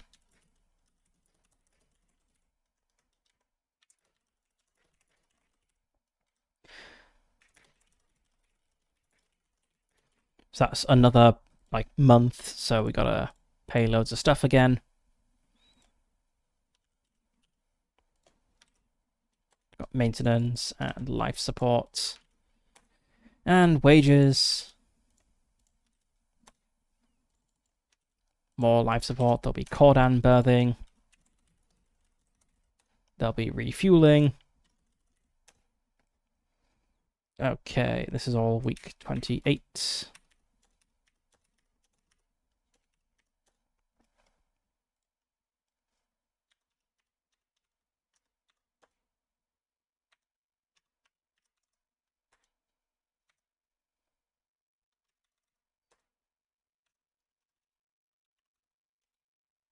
Right, we didn't actually roll for how much Cordan costs.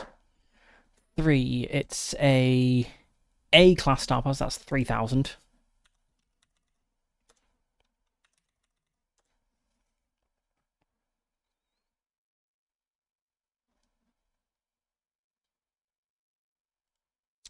And I think we're just going to stop, refuel, and then immediately head out again. So we just jump to Exy.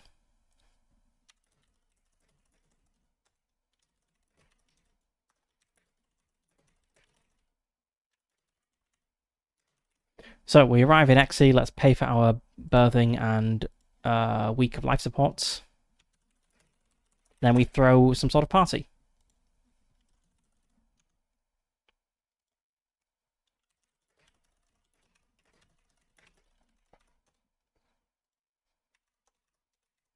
How much does berthing at Exy cost? 2,000 credits. Okay.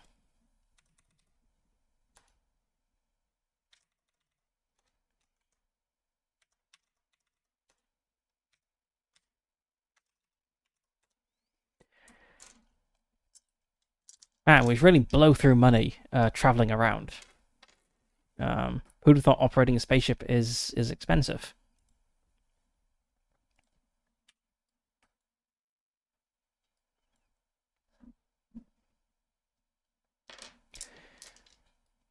Okay, right. So we tried to make some friends on X and we didn't really do so, but I mean, as the book says, we can just make friends there by just being very free with our money,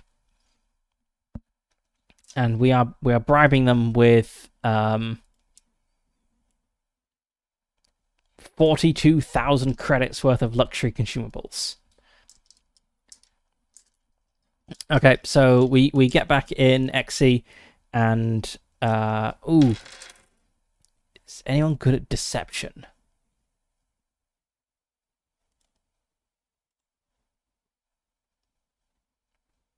John's okay at deception. 6 8s. Okay, that's a success on the deception. So John spins. We like practice this story in the week that we spent in Jump. John spins this tale of how we went to Wilderman on a tip. That we could get a real good deal on, and he just like pulls out this like bottle of like high class brandy or something. But then when we got there, we picked up the stuff, and then we found that the person we were planning to sell it to, we heard that someone else had already beaten us to it. There was another crew bragging that they just made a killing selling to this guy.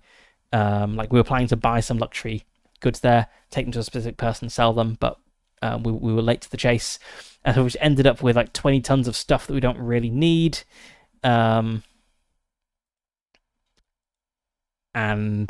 just like spin this tale of woe, and also kind of insinuate that it's kind of hard to keep it on the ship. I don't know, like maybe it's not going to last like super long. Like we've already had it for longer than we should have done.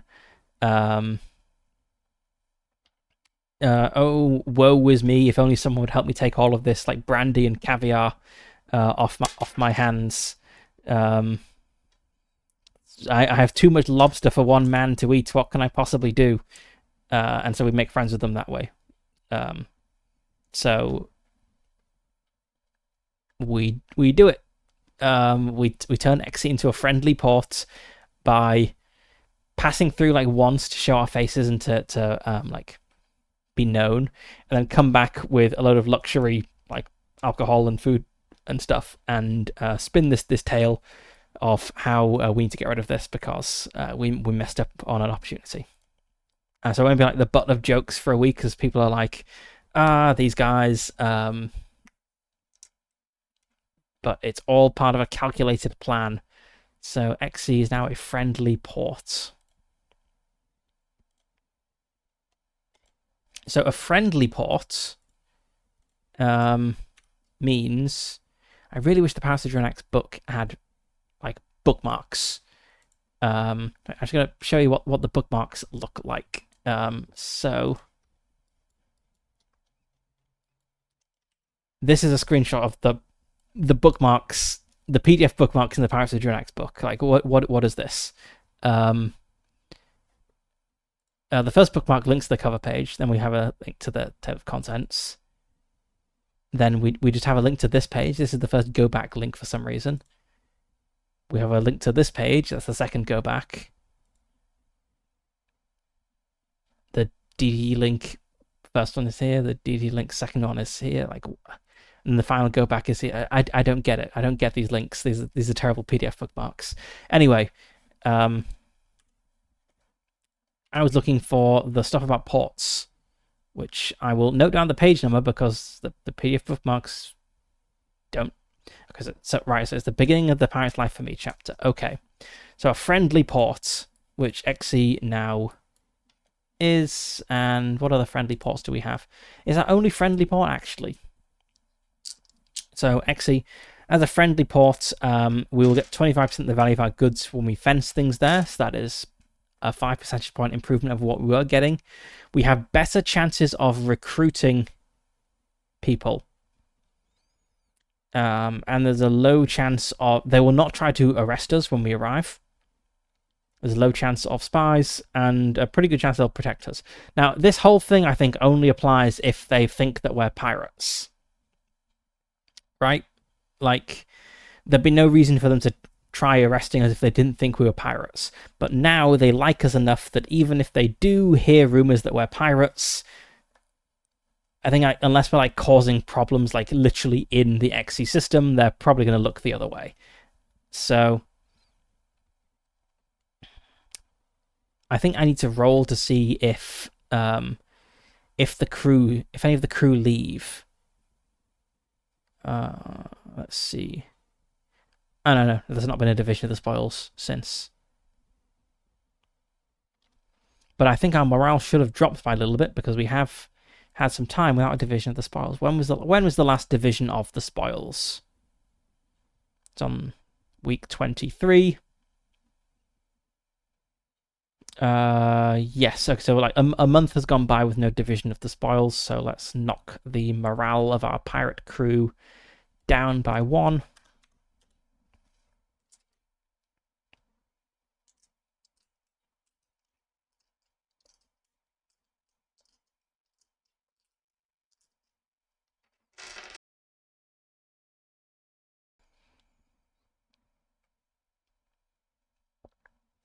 So I think let's just have like a week-long party in XE. And then we will jump from XE, let's go to Inurin or Falcon or Tech World.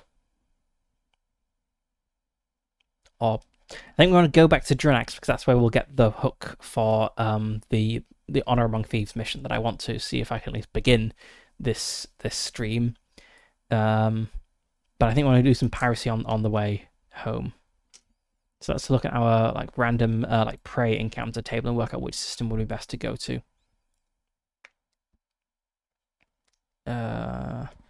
Page 14.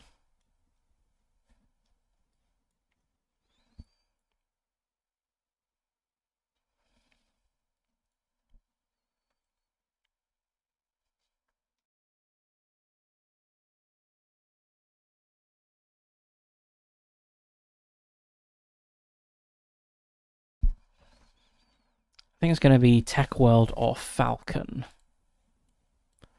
Let's see what their trade codes are. So Tech World, low population, high technology. So it would count as a high traffic system. Actually, they're both on the Imperium higher trade routes. So they both count as high traffic systems.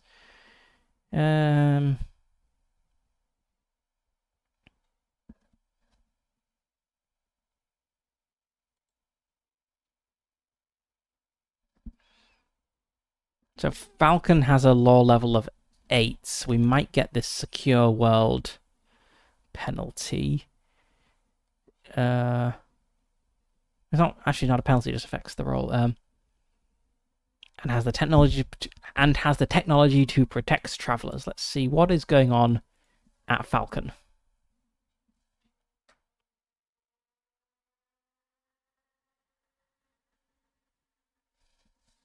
So people wearing countersuits. Do they have like they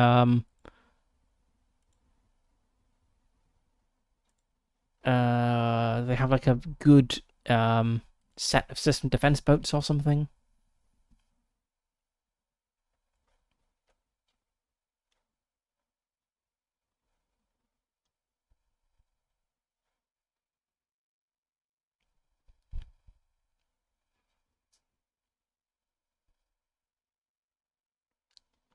The Falcon starport looks like a brain. That's nice.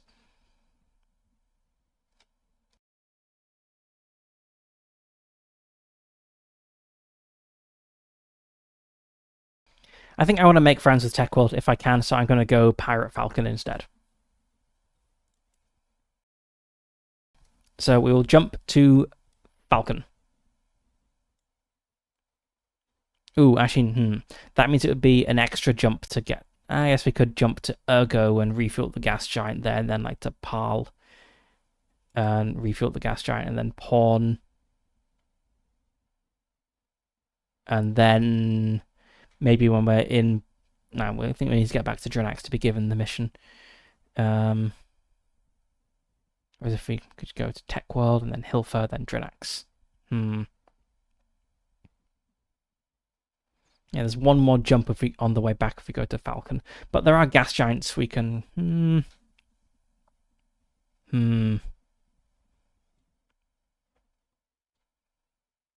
Yeah, I want to make friends with Tech World, so let's go Pirate Falcon instead.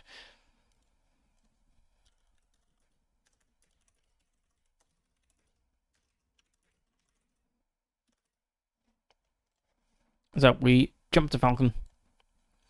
We can refuel the gas giants because we're aiming to pirate people. So we don't need to like berth at the starport. It's as if we were never here. We're like a ghost. So we refuel at the starports and are gonna roll to see who we encounter. Out here, who we could possibly rob. Okay, so got a 35 to start with. So it's a secure world, so +1 to the second now, so we've got a 36. And it's a high traffic system. So +1 on the first die. Okay, so we've got a 46. A liner.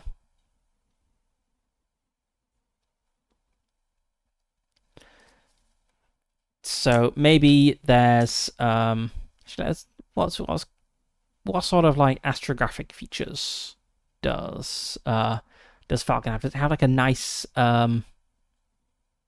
got like nice gas giants? Sure. Maybe there's like a tourist ship like doing a tour of the gas giants of the Borderland cluster or something.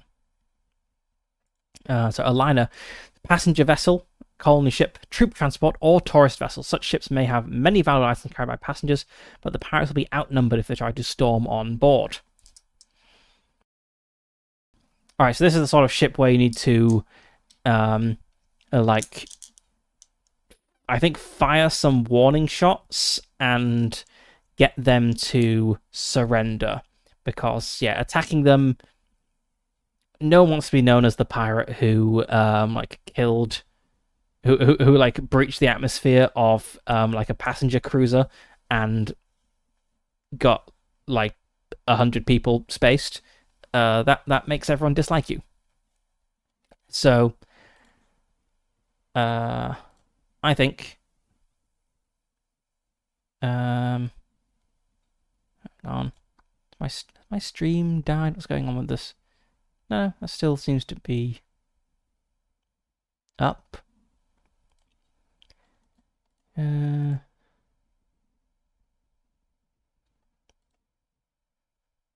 yeah, that still seems to be all going fine. So network issue on the like Twitch stream overview page. Anyway, yes, I think we want to like shoot the ship up with warning shots ideally. Is there like a list of, not really like a concrete list of ships that it could be? It's a little bit of a shame. See what sort of passenger ships or something.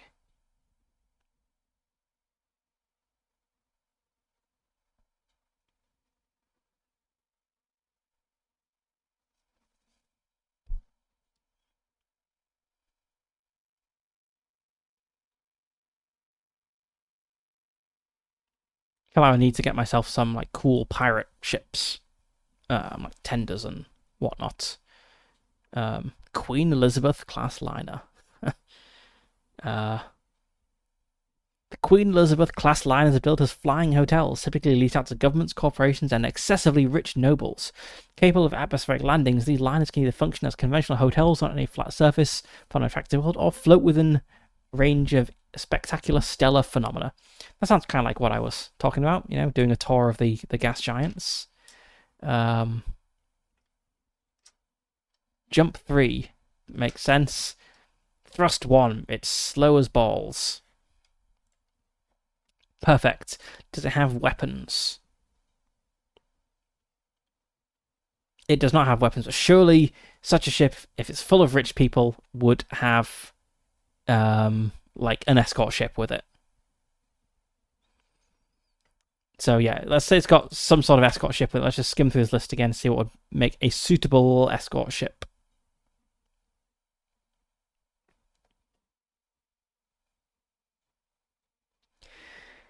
Probably needs to be a jump 3 ship. Which is like a jump 3 combat ship is pretty rare.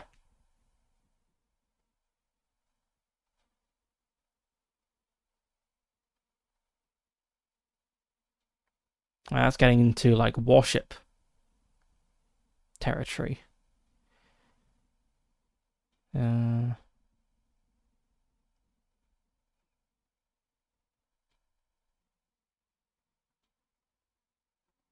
these are like massive ships we're now looking at. Yeah. Let's look at regular high guard.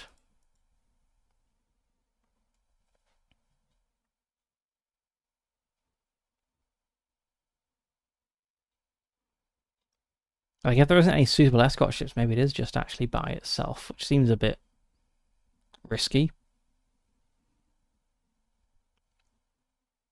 I suppose it could have been modified to have some weapons put on it, because you wouldn't just have an undefended ship full of rich people out in the middle of nowhere.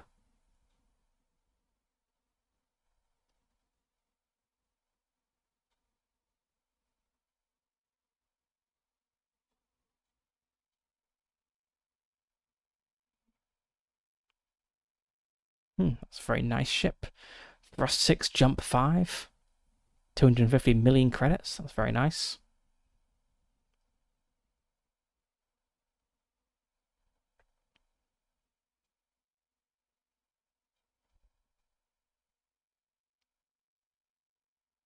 Okay, the patrol corvette could be it. Could be an escort. It's got jump 3. It makes sense. Okay, so we have encountered. Let's find the Queen Elizabeth thing again.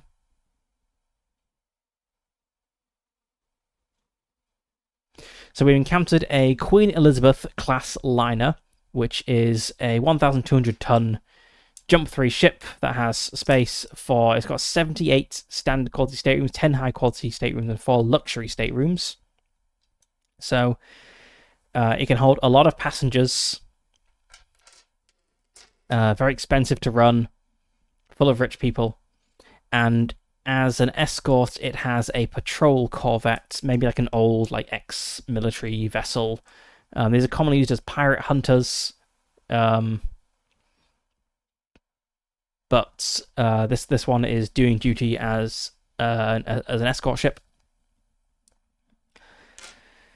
So we pick up this ship and think this is a good target. Like if we can disable the patrol corvettes, the liner should just surrender and agree to hand over their goods in exchange for safety.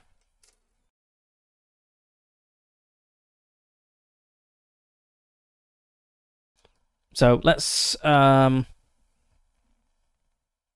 a short break and then get into some space combat. I'll be back shortly.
Microphone. Yes, thank you.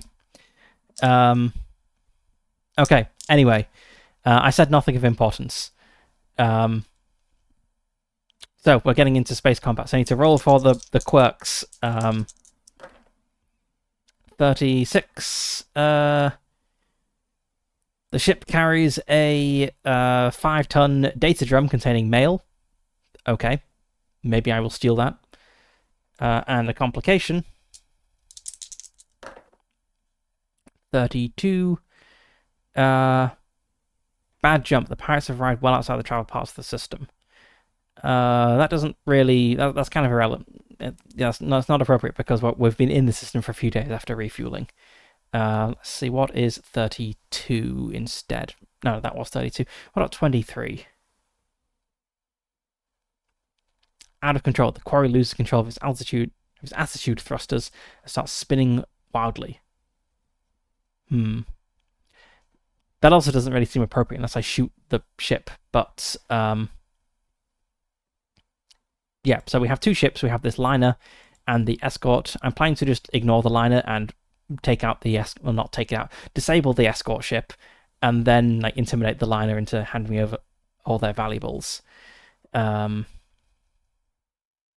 So maybe this ship spins out of control. I don't know. Anyway, let's fight. So we need to work out the encounter distance.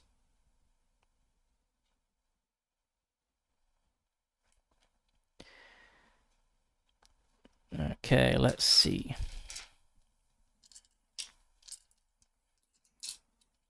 As a rule of thumb, roll 3 dice and multiply by the diameter of the main world. Okay.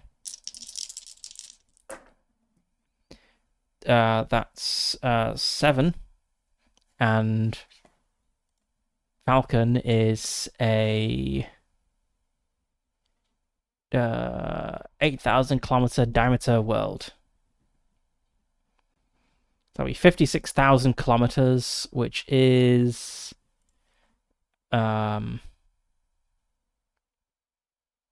distant. Okay, so I pick this ship up really far away.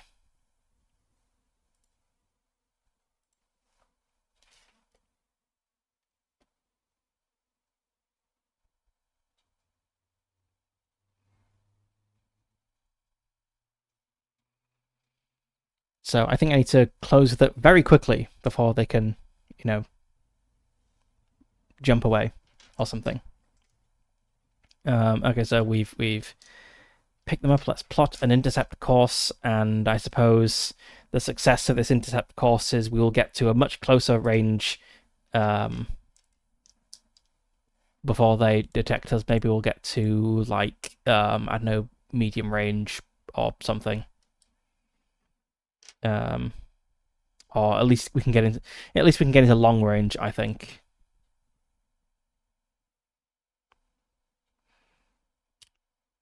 I wonder if we could like pretend.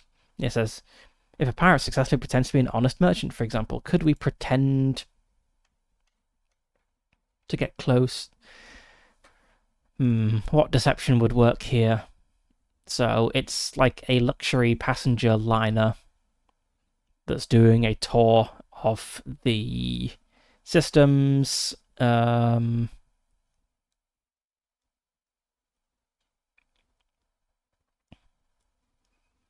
We could send out like a fake distress signal, but I feel that would be very much frowned upon in the interstellar community.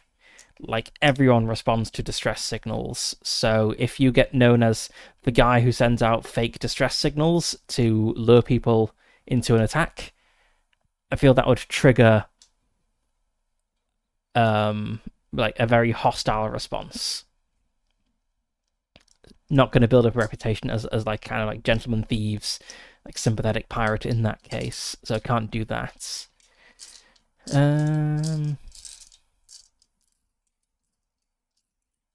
Yeah, I'm not sure. Maybe we can just like plot an intercept course and at least get into long range before the battle starts. So let's try that. It's gonna be, what is this? If they survive, yes, but it's also not great to be known well, again, they have to survive for this. It's also not great to be known as the person the person who would kill like many people. So this ship here, this liner, it has potentially like 92 people on board. Um, and this escort ship has another 12. So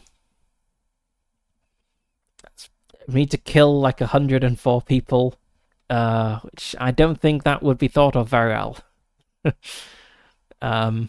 It would be very nice to capture this patrol corvette somehow, though, but I don't think I can do that really. I don't have the spare crew for it.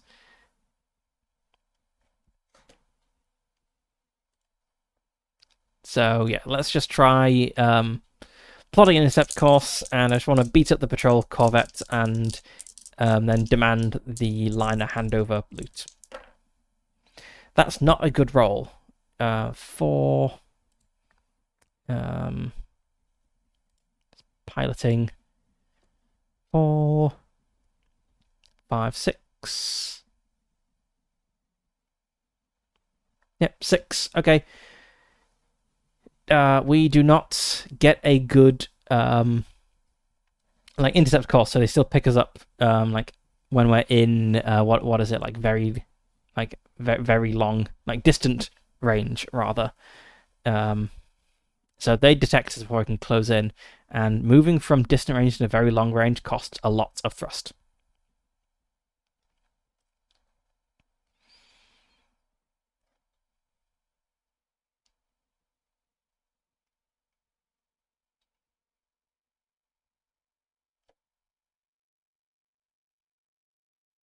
Let's see. Our ship makes it hard to detect, I believe, though.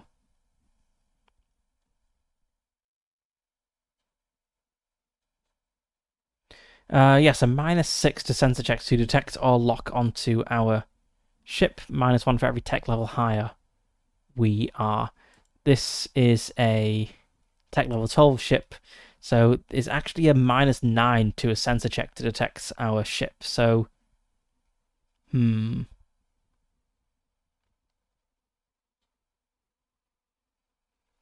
we're so far away, I guess they're not going to pick us up immediately. So maybe the successful roll would have got us to like medium range, but instead we just get into long range before we're picked up. And we only really manage that because our ship is so hard to detect. A lesser ship would have been picked up in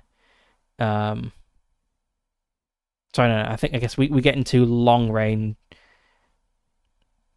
No, we would have made it to long range if we had succeeded the piloting roll. Instead, we are detected when we are still very long range. A lesser ship that's easy to detect would have been picked up in distant range. So we close the gap a bit, but we're still like multiple rounds of movements away. How many rounds of movement actually? So I have thrust 6. So it's going to be like 4 and a bit combat rounds to move into long range.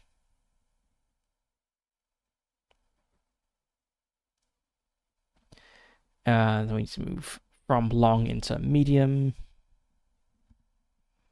to short. We probably don't need to move into close range. I think we. I guess we. Let's see, what's the range in our weapons? Particle barbette and a missile rack. Let's open a second copy of High Guard.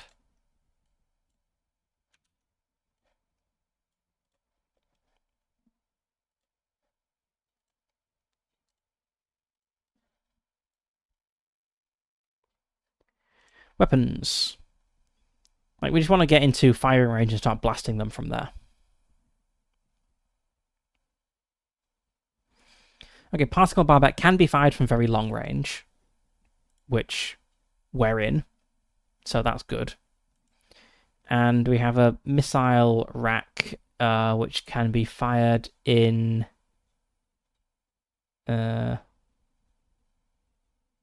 special range. Let's see.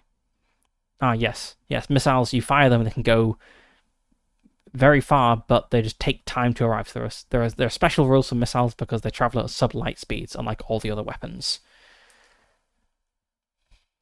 Okay, I think we'll want to open with a missile salvo as well.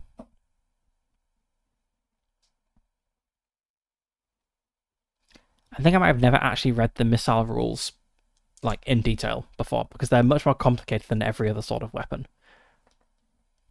So missiles. Let's see.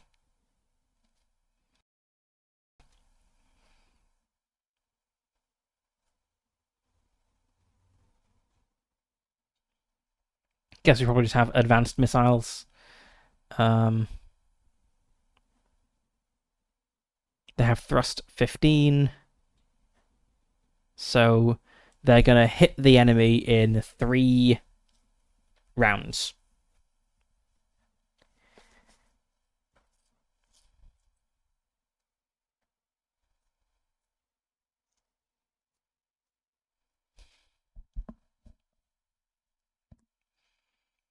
And they deal a huge amount of damage when they hit. Let's see.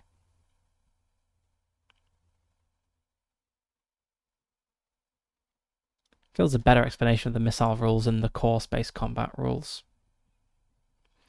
So missiles, yep, slightly different rules. Code on page 161.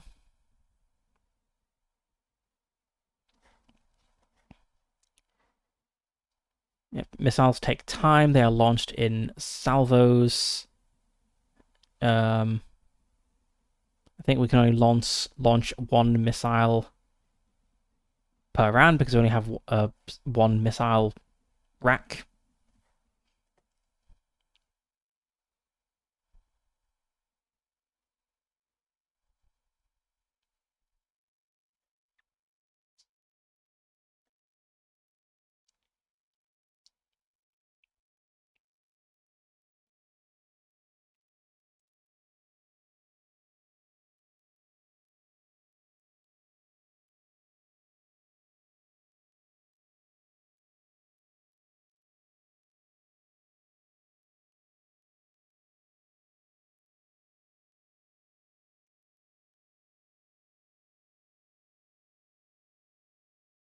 Right, yes, the reason missiles deal so much damage is because for normal weapon damage, including spaceship weapons, we kind of roll to hit, the target number is 8, and anything above 8 is applied as a positive modifier to the damage dealt. With missiles, we don't add it, we multiply it. So if we beat the target number, if we rolled a 10 to hit rather than an 8, we would double our missile damage.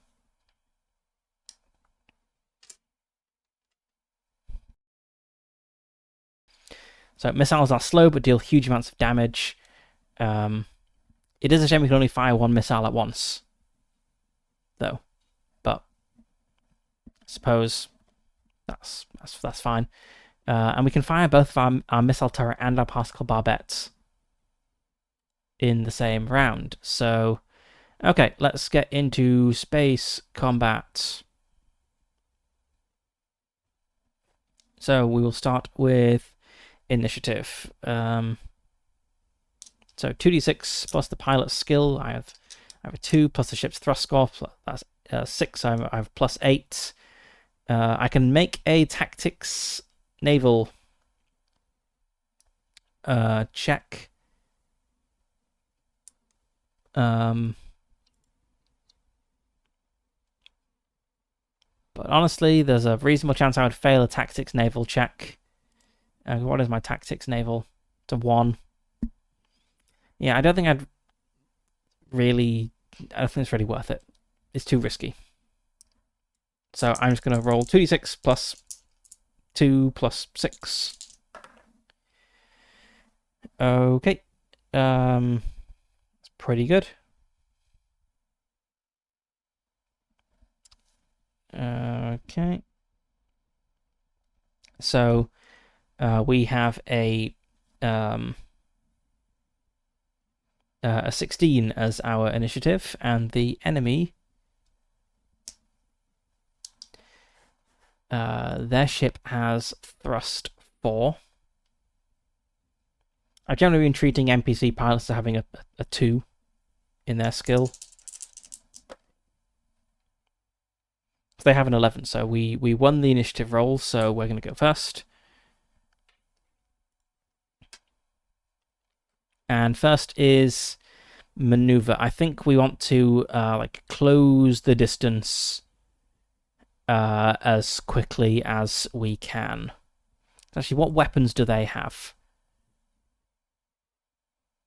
Oof, they're pretty well armed. 2 triple turrets of pulse lasers and 2 triple turrets of missile racks.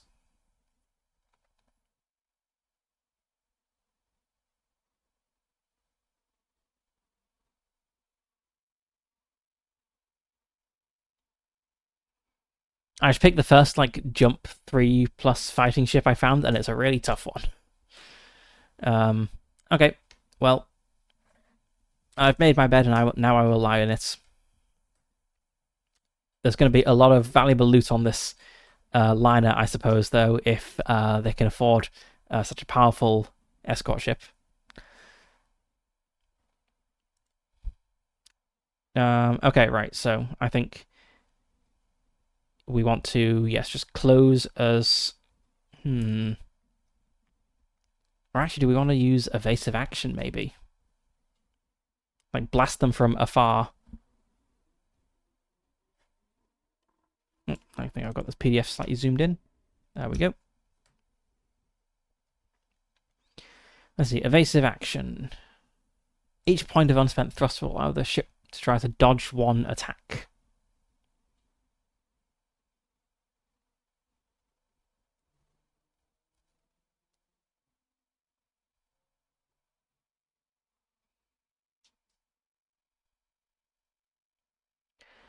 Okay, I think I want to save 2 points of thrust to for evasive action. Then I'll spend the other 4 points of thrust moving up.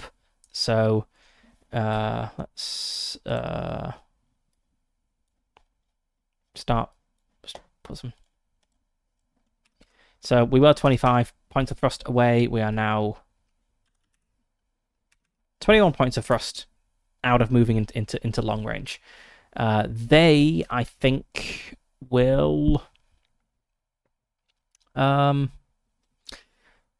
so the Queen Elizabeth liner is going to start moving away, but the escort ship has to kind of move with it.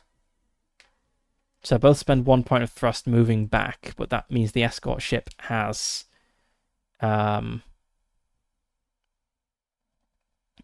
it can spend a point of thrust to aid its gunners. And fail that roll with a... Did I copy the... So they got a 7.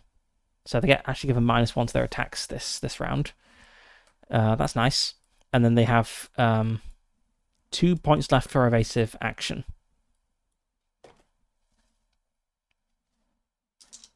Okay, right. Now move on to the firing weapons range. So we have a very bad gunner, actually. We have a green gunner who has a +0. We only have the 1 gunner as well. So actually, this other ship, I think, outclasses us a fair bit in the firepower department. That's unfortunate. Okay, so we have fire control 2, which means it can make 1 automated attack and give a +1 to our gunner's attack. So I guess first let's fire with our particle barbette. So we have a +1 to hit. It's going to be a +2 to hit with the ship helping us. That's an 8. They can do evasive action.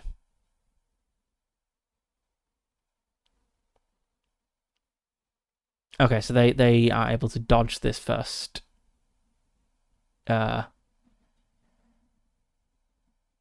Yes, they're able to dodge the particle barbette, but I still fire my missiles. So I have one missile going, which is going to impact in 3 rounds. Now their turn. They're obviously just going to open like full blast. I need to roll morale for their ship. So morale.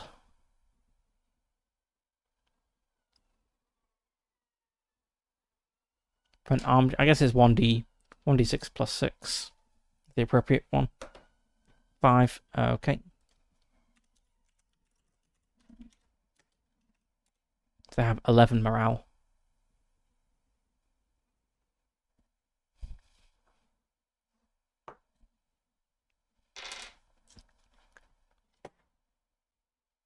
Okay, right. So their things. So they have fire control 1. How many gunners are they gonna have? Are they gonna have a full complement of like 2 gunners?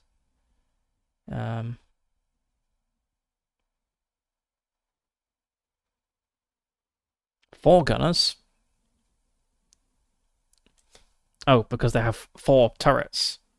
Ooh. Okay. They actually have twice as many weapons as I thought they did.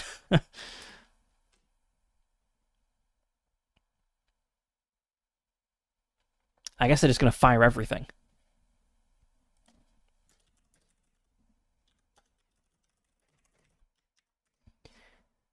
Okay, missile racks. They're only tech level 12, so they're not going to have the super good missiles.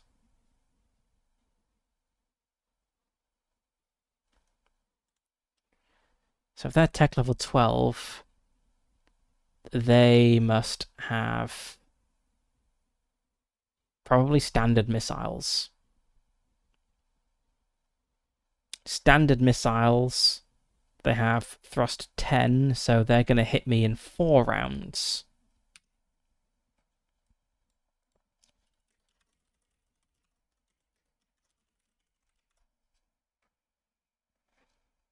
And they make 2 shots with their triple turrets, which I'm going to use. I'm going to take evasive action on both, so they're going to get a -2 to hit.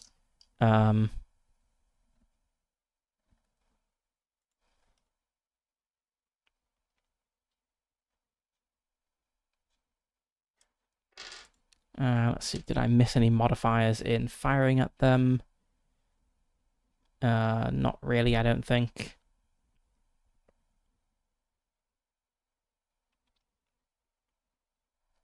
Okay, so they're hitting me with pulse lasers. So pulse lasers get a +2. We're at very long range, so that's going to be a -2 overall. +2 because they have good gunners, so that's a 0.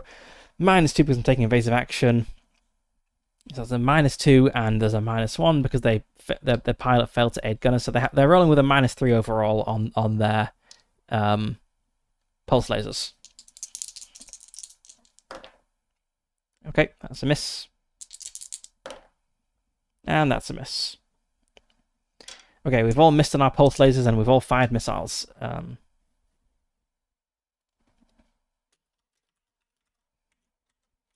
They've fired more than 2 missiles because they have triple turrets. So they have fired 6 missiles.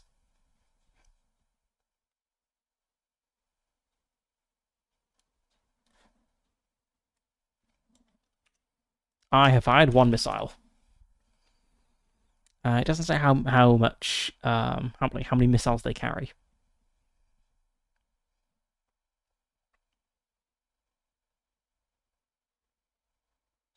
But whatever. I may be able to get blown up by missiles. That could be what happens in this fight. So we attack. We all missed. Yes, double and triple turrets. Okay, let's see.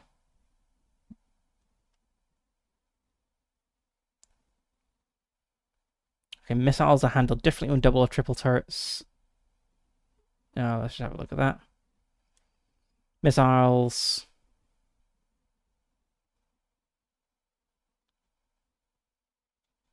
Okay, right. So yes, they have indeed fired 6 missiles. Right, what can I do?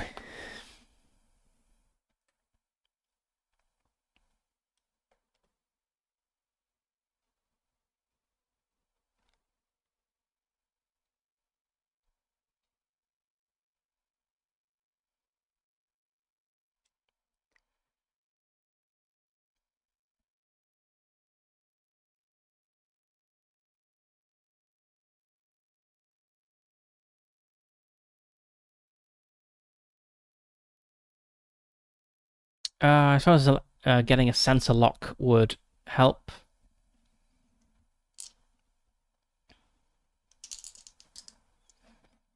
So we have a +2 from the ship and from John, plus that's a +3, 4. Okay, +4 in total.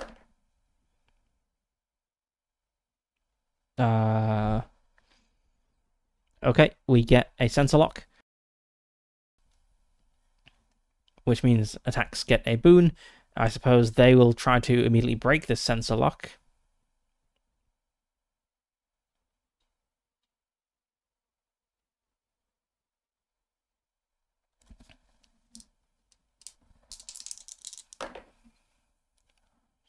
They manage to do so. Okay, so we briefly get a sensor lock. They throw it off. Next round comes around. Our missiles get a little bit closer. I guess we'll do the same again. So we'll move closer with like 4 points of thrust and save 2 for evading incoming attacks. So we move down to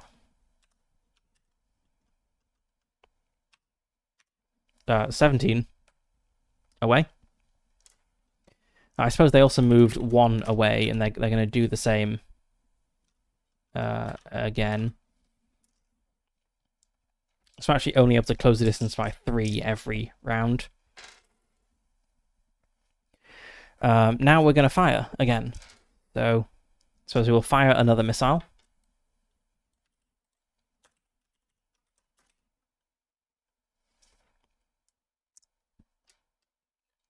And we'll fire our particle barbette. 7, 8, which is not enough if they're taking evasive action, so we miss with our particle barbette. Oh no, we get a bonus die. No, we don't get the bonus die because they threw off the sensor lock. So yep, we miss with our particle barbette again. They fire with their whatever it's called, beam lasers, pulse lasers.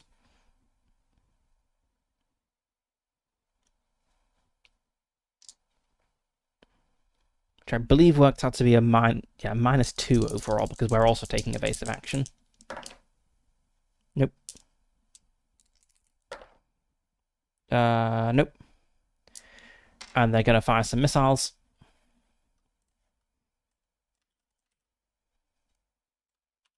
Yeah, I'm gonna get destroyed by missiles in this fight. Maybe I need to jump away in this fight. Maybe this was a poor idea. Let's just see. Can I jumping away mid-combat?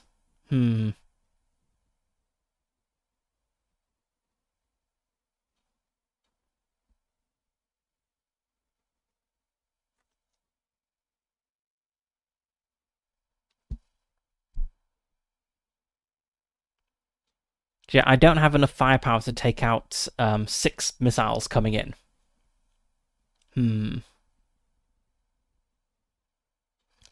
Yes, this is a very poor choice of targets. The patrol corvette is a very tough ship. It can fire 6 missiles per round. And let's assume like all 6 missiles hit. How much damage like might it do?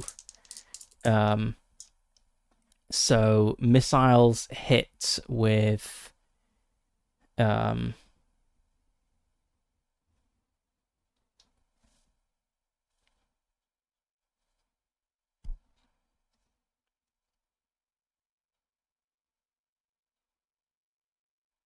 I can use electronics warfare to deal with incoming missiles.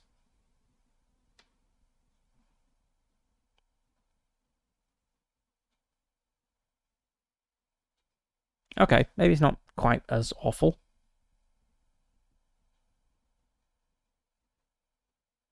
Okay, yeah, that'll be what my sensor operator, what John is doing this round. He is going to, as for his action, he's going to make a difficult int electronic sensors check to try to take out some missiles. So that's going to be +2. Nope. So he can't take out any missiles. So okay, next round.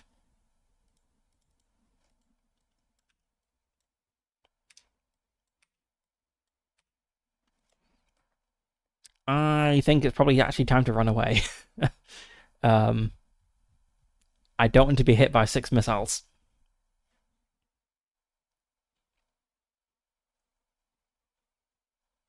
So yeah, I think I'm just actually going to turn tail and flee.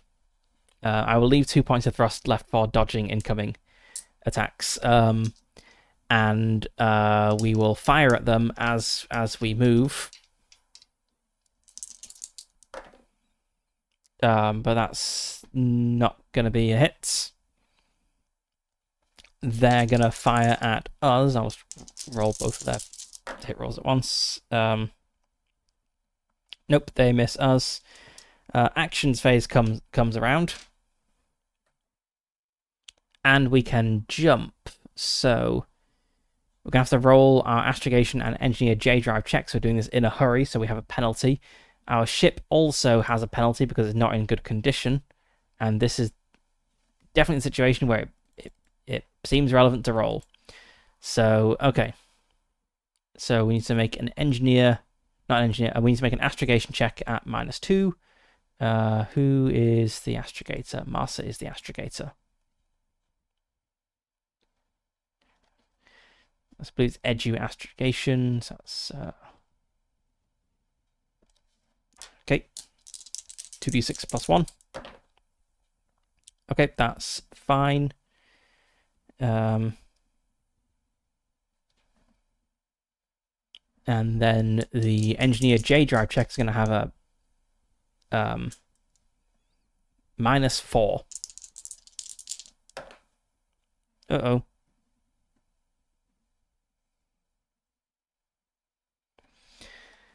John's engineer J drive is, I guess, is education again. J drive is a 2. So that's a 5 in total on the roll, which means we miss it by 3. And that means we can bring up the rules for misjumps.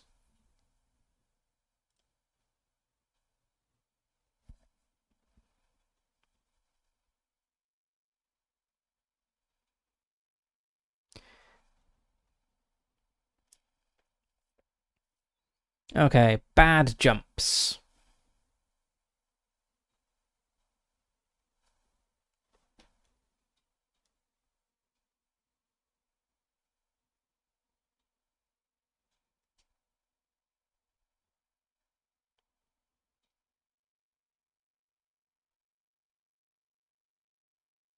Misjumps. Okay, well, if the effect achieved by the astrogator and engineer is 0 or less. Okay, if one fails their check, but the other makes it by a greater margin. I believe he succeeded on the astrogation by 2, but failed on the J drive, engineer J drive check by 3. So that's a difference of -1 overall. So 2d6 -1, and we'll see what happens. Okay. 7 to 8, the ship misjumps 1d6 parsecs in a random direction. Okie dokie. So let's say we were going to Tech World. That's where we're trying to go. Oh geez, misjumping in a random direction here in the void of space. This is a really bad situation. Okay, let's roll for a direction first. Let's see, 1, 2, 3, 4, 5, 6, 3. We are misjumping in the worst possible direction. We're jumping out into the Great Rift.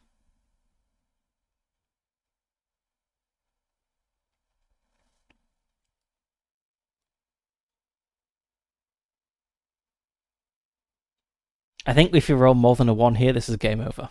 If we roll a 1, we'll only use up half of our fuel.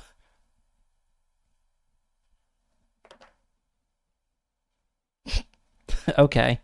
We misjump 1, 2, 3, 4. Right, we're 4 parsecs away from Falcon.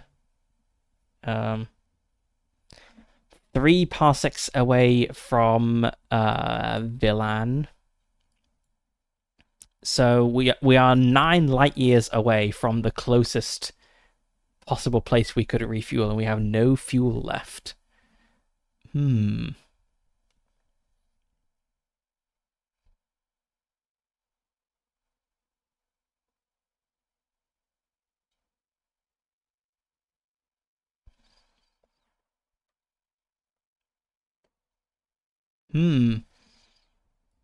That might be it. I might have picked a bad fight and therefore killed my characters by sending them off into the void of space to die horribly.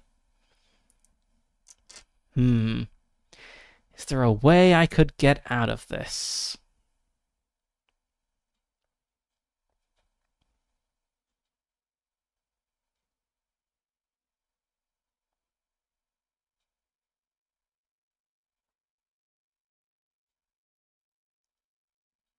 I think the only possibility is to like intentionally misjump and hopefully get closer to home. But we've got no fuel left. Well, we don't have enough fuel left for a proper jump.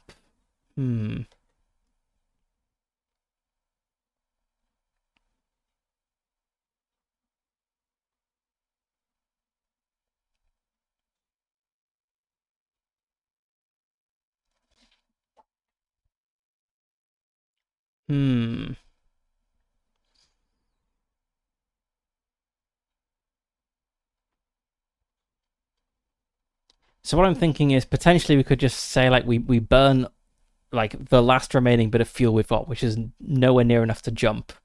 And probably the way to treat that like fairly mechanically would be to treat that as like completely failing on both the astrogation roll and the engineer J drive. Actually, I guess the astrogation roll can succeed, but the engineer J drive roll we should just treat that as failing completely. So, okay, let's plot a jump course. I mean, you can only jump 2 parsecs. So, okay, Villan is our closest place. Let's try plotting a course to Hex 3028.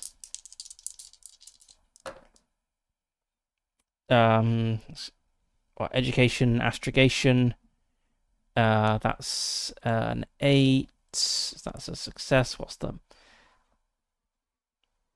actually, no, the distance is a negative modifier as well. So we've got a 6 so far. Okay,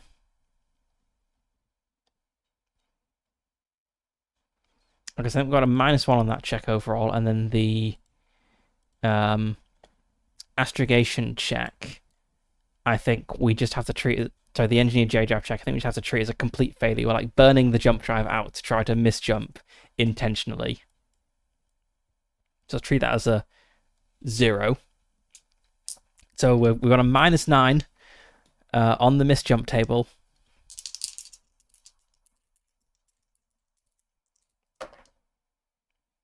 Okay, that's a 7 minus 9. Brings into the 2 or less category. The ship is lost in jump space and emerges as fragments and subatomic particles. Okay, that was not how I expected things to go. I thought we'll just do a little bit of routine piracy, we'll throw a party, and then we'll get on with the actual first mission in Pirates of Drinax. But we badly misjumped, and our choice is either vaporize ourselves or starve to death. Neither of which are enviable options.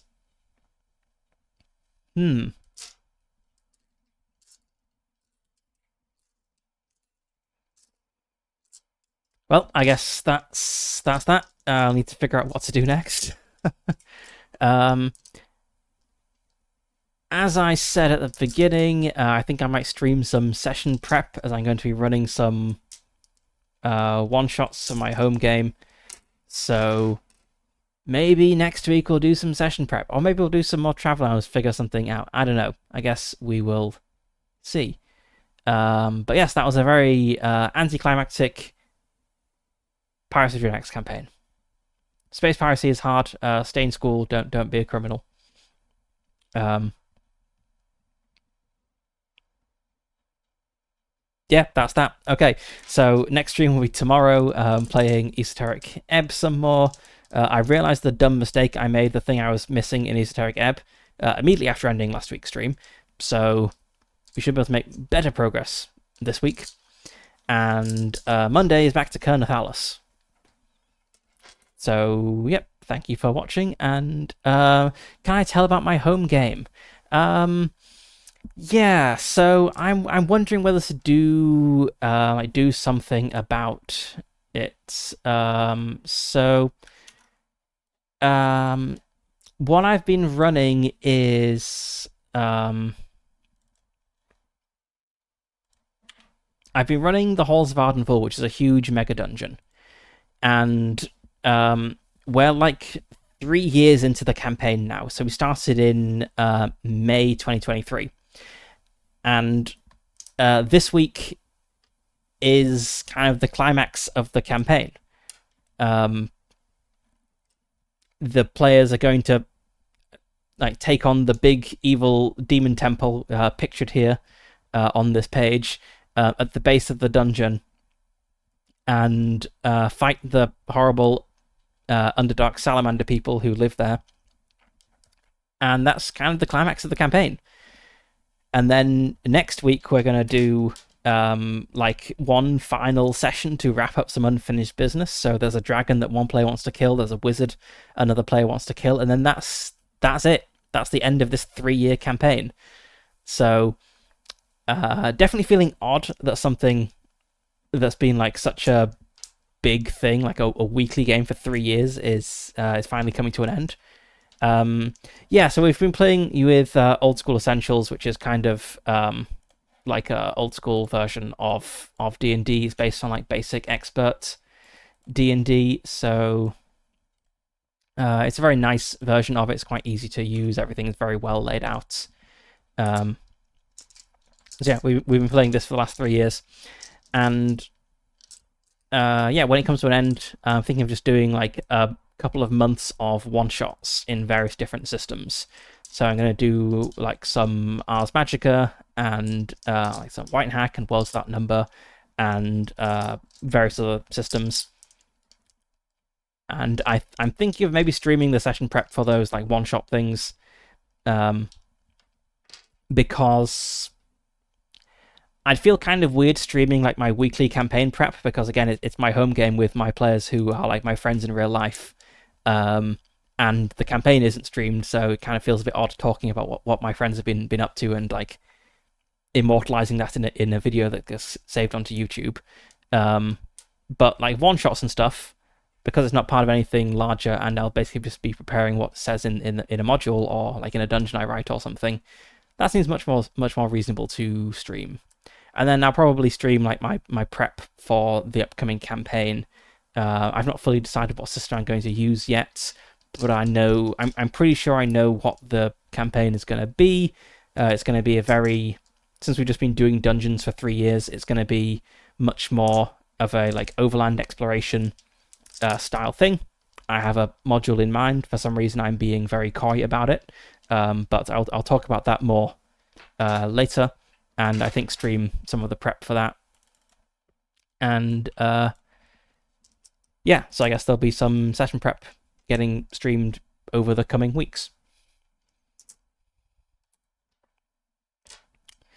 But yes, Halls of Ardenville has been a very fun game. I very highly recommend it. It is densely written, though. Very dense. Like, there's a lot of text in this. You have to do a lot of reading. But it is really well written. It's really interesting. It's got a lot of great stuff in it. So maybe I can like prepare something just like the basics of Ardenville, like what's good about it, and kind of run through that at the same time I talk about what's coming next. Yeah, I think that'll be an interesting stream. I could talk about Ardenville, what's great about it, like in broad strokes, what happened in my campaign, and what I'm running next, and why I'm running it, and that sort of thing. But yes, that will be in the future, probably in like a couple of months' time. But yes, definitely recommend Ardenville if you like Dungeons and or Dragons.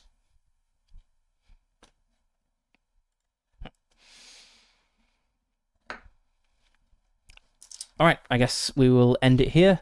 So I will see you next time. Thanks for watching.